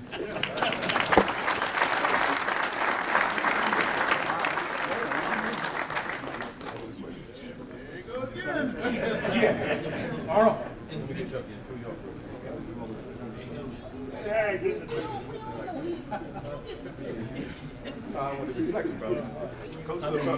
Coach still taught me well. Here we go. Shake his hand.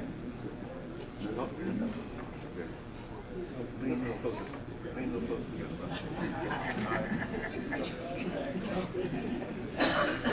Again. Oh, yeah. I mean, every football. Yeah, here we go. There you go. Here we go. One more. Tilt that foot. Coach still taught me well. How you doing? Oh, yeah, man. He's something. All right. Okay, we got one. We are going to have a treat because this gentleman was here before. He was here probably about 10 years ago. And he's going to reenact the speech.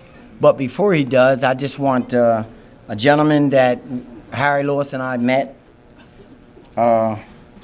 Just want him to introduce himself to you. I lost his car. Maybe I stuck it in my pocket. I don't know. You ain't kidding. I don't know why them guys like to take shots at me, you know? I don't know why they do, but they like taking shots. Brother Kevin Jenkins, PhD, out of Penn Medicine. You want to just come up for a minute and introduce yourself to the group?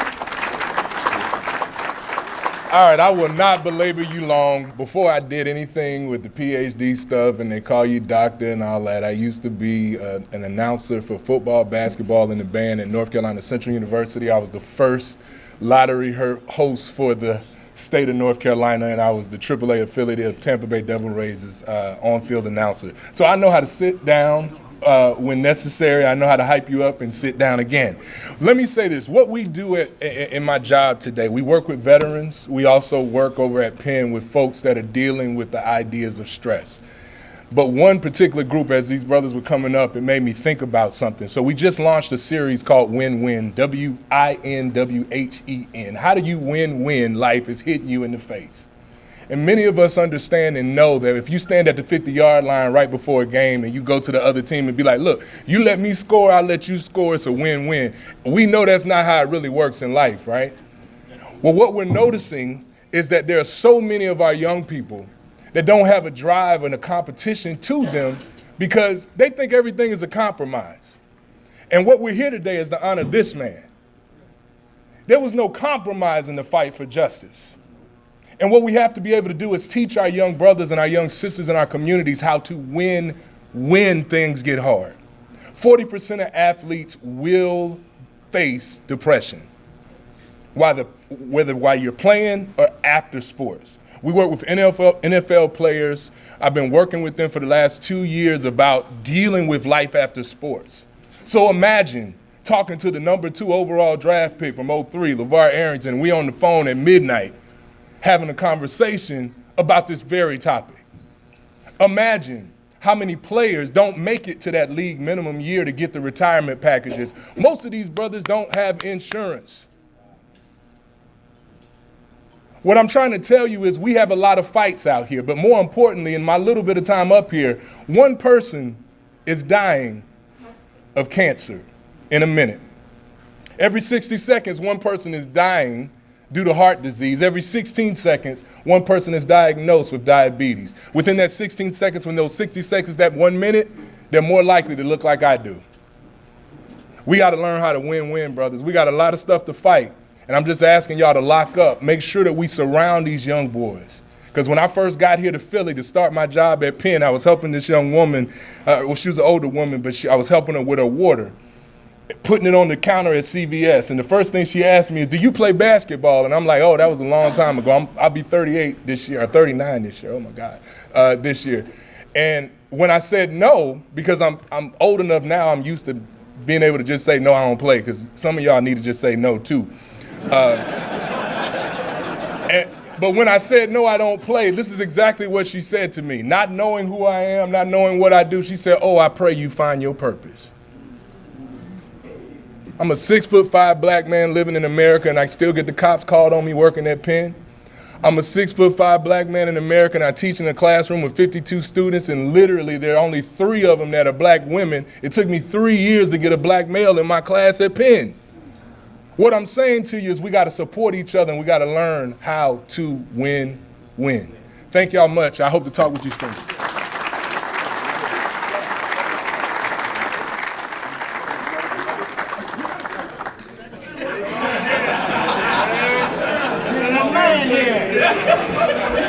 In case I want to go to Penn.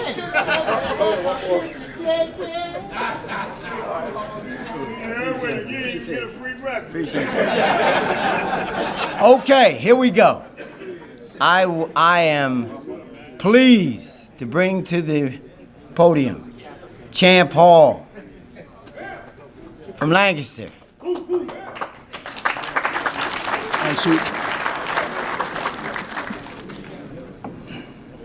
We pay tribute in commemoration and salutation to the life and legacy of the Honorable Dr. Martin Luther King, Jr. There was released a compilation of America's greatest speeches. Chronicled in that canon was John Fitzgerald Kennedy's inaugurational speech. In that volume, you will find Malcolm X's speech, The Ballot or the Bullet.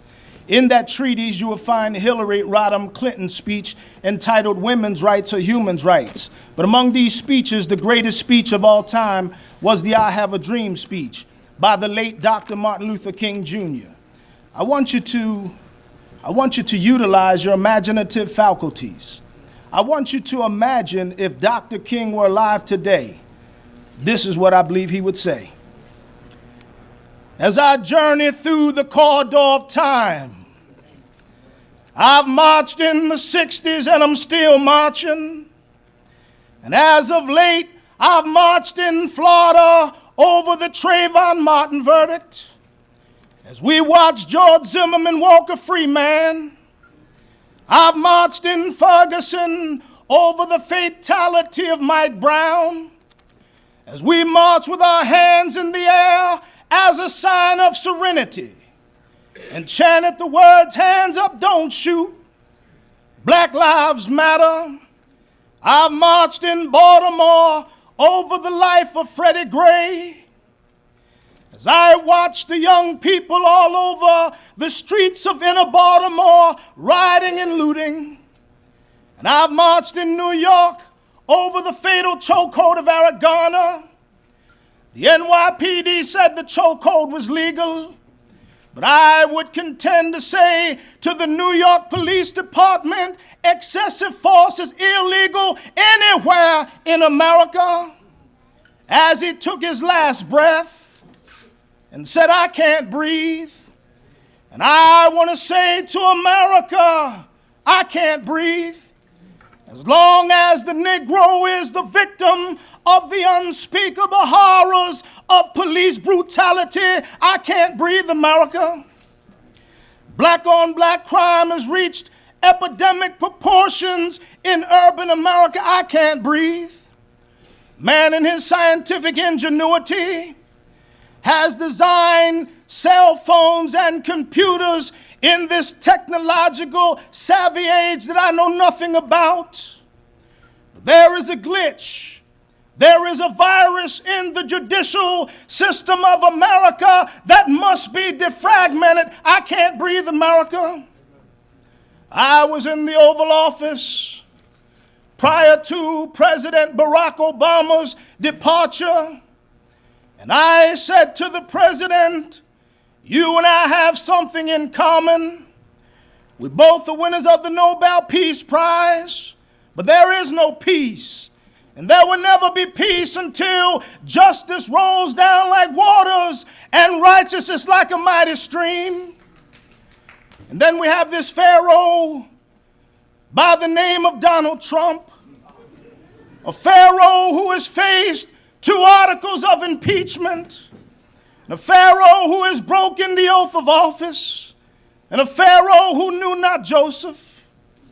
You know, January the 15th, as a matter of fact, last week, I turned 91 years of age, and I'm getting tired of marching now. My legs are growing weary, but I am happy to join with you today in what will go down in history as the greatest demonstration for freedom in the history of our nation. 50 years ago, a great American in whose symbolic shadow we stand today signed the Emancipation Proclamation. This momentous decree came as a great beacon light of hope to millions of Negro slaves who have been seared in the flames of withering injustice. It came as a joyous daybreak to end the long night of our captivity. But 100 years later, we face the tragic fact that the Negro is still not free. 100 years later, the life of the Negro is still sadly crippled by the manacles of segregation and the chains of discrimination. 100 years later, the Negro is still languished in the corners of American society and finds himself in exile in his own land. And so we have come here today to dramatize a shameful condition. In a sense, we've come to our nation's capital to cash a check. When the architects of our republic wrote the magnificent words of the Constitution and the Declaration of Independence, they were signing a promissory note to which every American was to fall heir.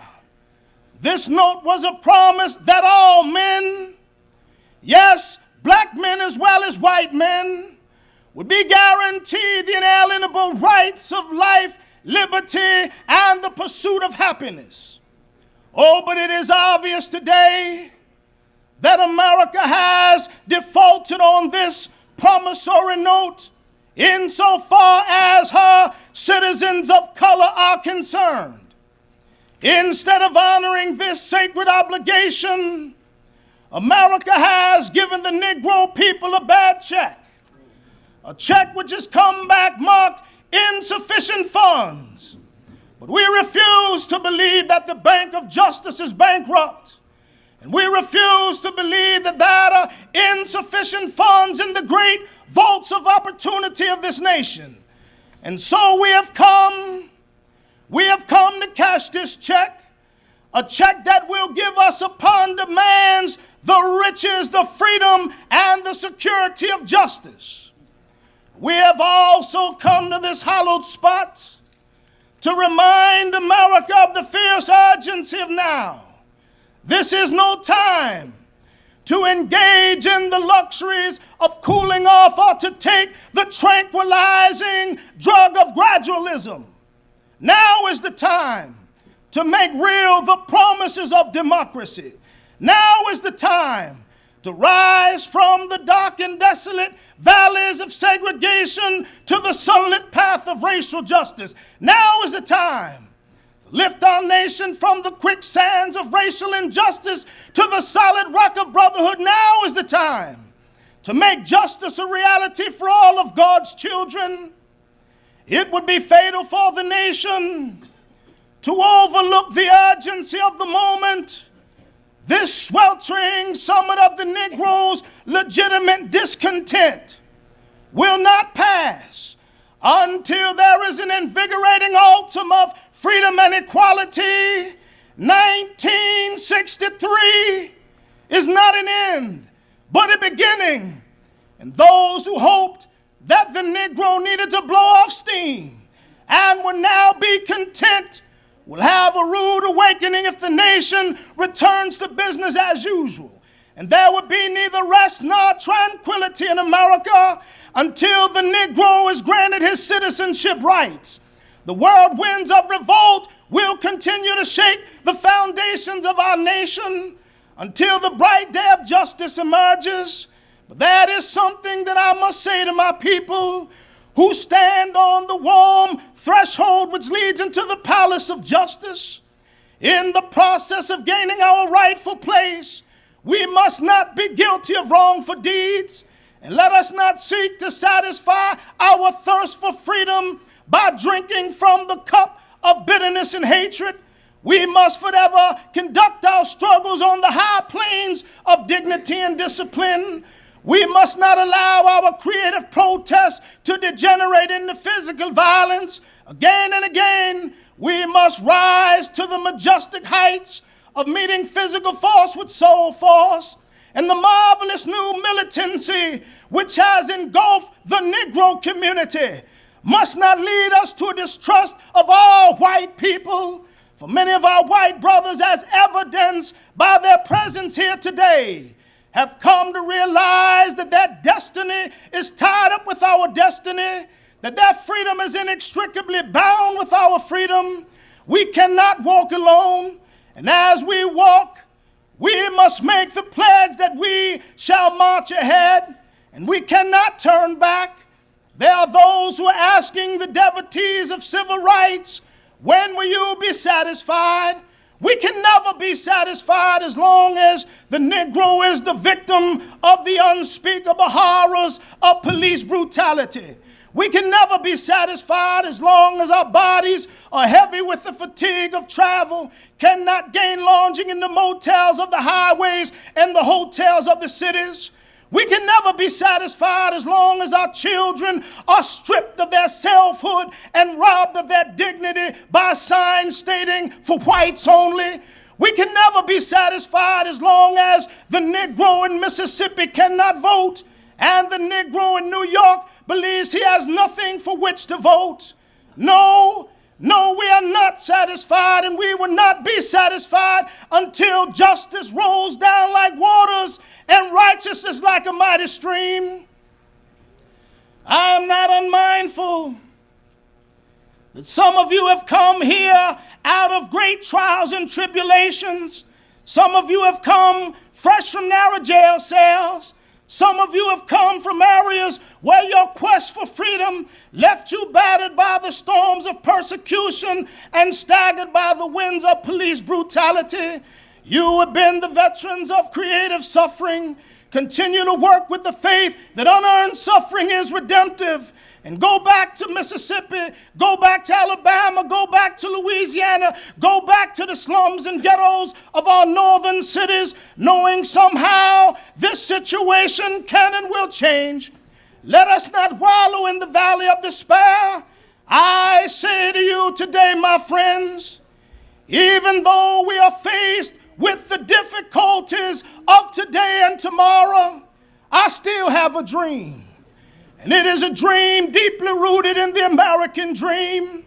I have a dream that one day this nation will rise up, live out the true meaning of its creed, and we hold these truths to be self-evident that all men were created equal. I have a dream that one day on the red hills of Georgia, sons of the former slaves and the sons of the former slave owners will be able to sit down at the table of brotherhood. I have a dream today. I have a dream that one day, even the state of Mississippi, a state sweltering with the heat of injustice, sweltering with the heat of oppression, will one day be transformed into an oasis of freedom and justice. I have a dream that one day, my 4 little children will one day live in a nation where they will not be judged by the color of their skin, but by the content of their character. I have a dream today. I have a dream that one day, down in Alabama, with its vicious racist, with its governor having his lips dripping with the words of interposition and nullification, right there down in Alabama, little black boys and black girls will be able to join hands with little white boys and white girls as sisters and brothers. I have a dream that one day every valley should be exalted, every hill and mountain made low, the rough places are made plain, the crooked places are made straight, and the glory of the Lord will be revealed, and all flesh shall see it together. This is our hope, and this is our faith, and with this faith, we will be able to hew out of the mountain of despair a stone of hope. With this faith, we will be able to transform the jangling discords of our nation unto a beautiful symphony of brotherhood. And with this faith, we will be able to work together, to pray together, to struggle together, to go to jail together, to stand up for freedom together, knowing that we will be free one day. And this will be the day. This will be the day when all of God's children will be able to sing with new meaning. My country is 'tis of thee, sweet land of liberty, of thee I sing, land where my fathers died, land of the pilgrim's pride, from every mountainside let freedom ring. And if America's to become a great nation, this must become true. So let freedom ring from the prodigious hills of New Hampshire. Let freedom ring from the mighty mountains of New York. Let freedom ring from the heightening Alleghenies of Pennsylvania. Let freedom ring from the snow-capped Rocky of Colorado. Let freedom ring from the curvaceous slope of California. Let freedom ring from Stone Mountain of Georgia. Let freedom ring from Lookout proud mountain of Tennessee. Let freedom ring from every hill and molehill of Mississippi, from every mountainside. Let freedom ring. And when we let it ring, from every village and every hamlet, every state and every city, we will speed up that day when all of God's children, black men and white men, Jews and Gentiles, Protestants and Catholics, will be able to join hands and sing in the words of the Negro spiritual of old, free at last, free at last. Thank God Almighty, we are free at last.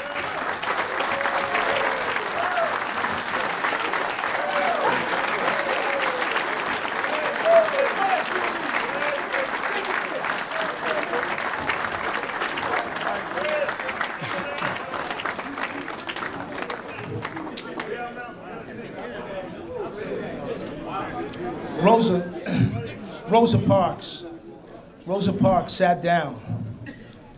Dr. King marched. Obama ran, so that hopefully one day our children would fly.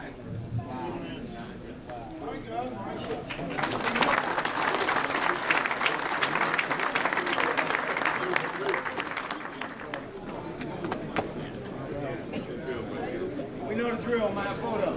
Yo, guys, I got a special announcement now. Don't be leaving yet.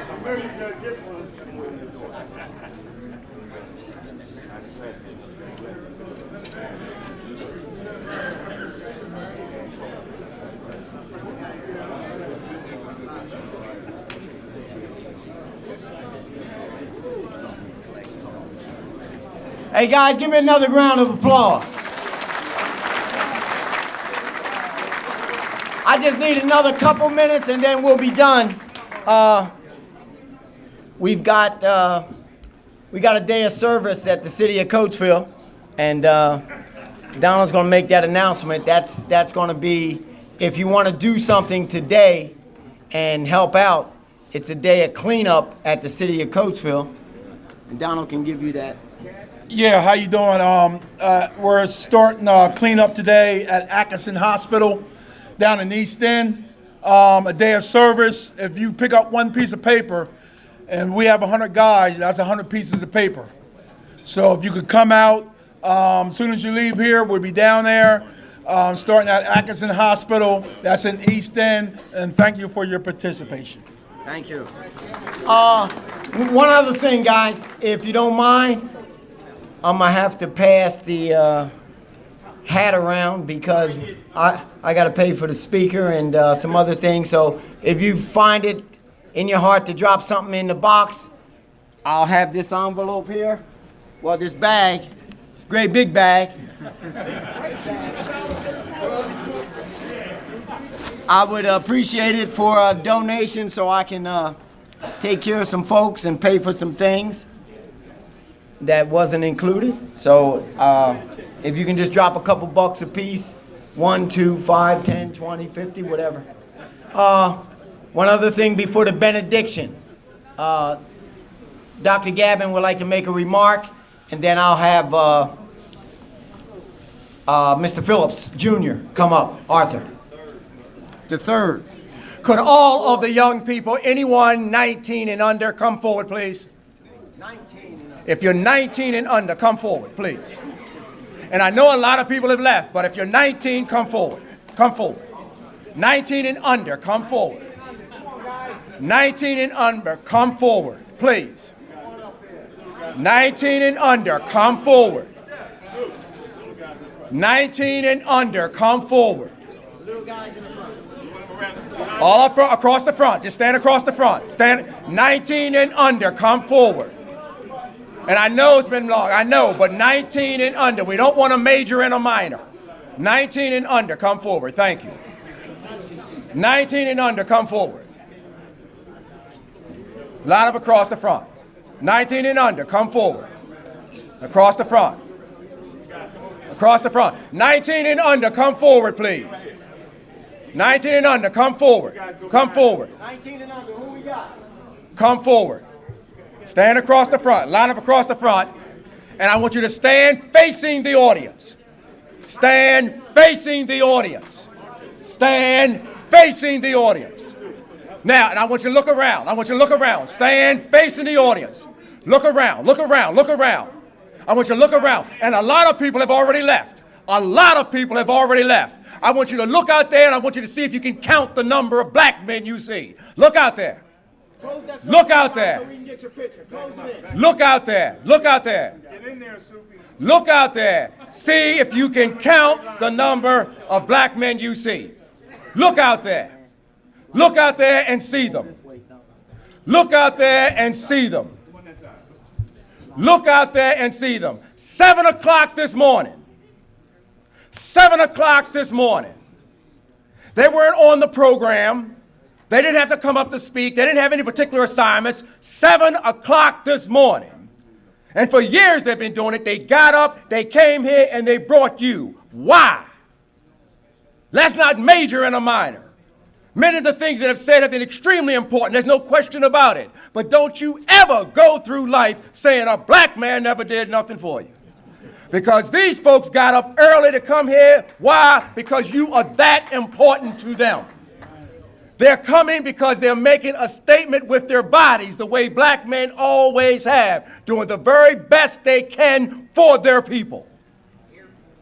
We deal with propaganda. You're dealing with a society that tries to brainwash you into thinking certain things with images that they project, making you think somehow that black men are not what you see in front of you. And yet, without being able to count them, here they are, right in front of you, getting up, only to come to say something to you by their presence. They care about their people, and you will be a disgrace to them if you allow this society to defeat you. I'm done. All guys in the back, please. All guys in the back, because I want to get a nice photo. Make sure you're not behind somebody's head. A man come up, something. Tall guys in the back. Make sure you're between somebody's shoulders. There we go. There we go. All right. All right, look at the cameraman. Charlie, you went up there. Where? Here we go. This way. Here we go. Here we go. One more. Stand there, guys. Stand there. We got some more pictures. Stand there. You got somebody else? No. One more. Right here, guys. Right here. Right here. Right here. Right here. Okay, thanks, guys. We will have the benediction, and if you want some photos, and don't forget the donation, please. Thanks, guys. Arthur Phillips III. Hey, guys, let me have your attention for the benediction, please. Can we all stand? Gentlemen, once again, it, as always, has been a pleasure and an honor to fellowship with you all today. I hope that you guys got as much out of today's program as I have. With every head bowed, let us pray. Heavenly Father, we thank you for this day, this time, this opportunity that you have allowed us to assemble together. We thank you for this occasion to be able to honor the life and legacy of your servant, Reverend Dr. Martin Luther King Jr. God, I ask that you would bless everyone under the sound of my voice, every young man, every old man, that you would help us to be better men, better fathers, better husbands, better in our communities, better in our homes, better on our jobs. Lord God, we ask for a special blessing, Lord God, over all of those who have helped to organize and continue to keep this program going. Take us from this place, Father, but never from your presence. Allow us to reach our individual destinations without harm. In Jesus' name we pray and thank you. Amen.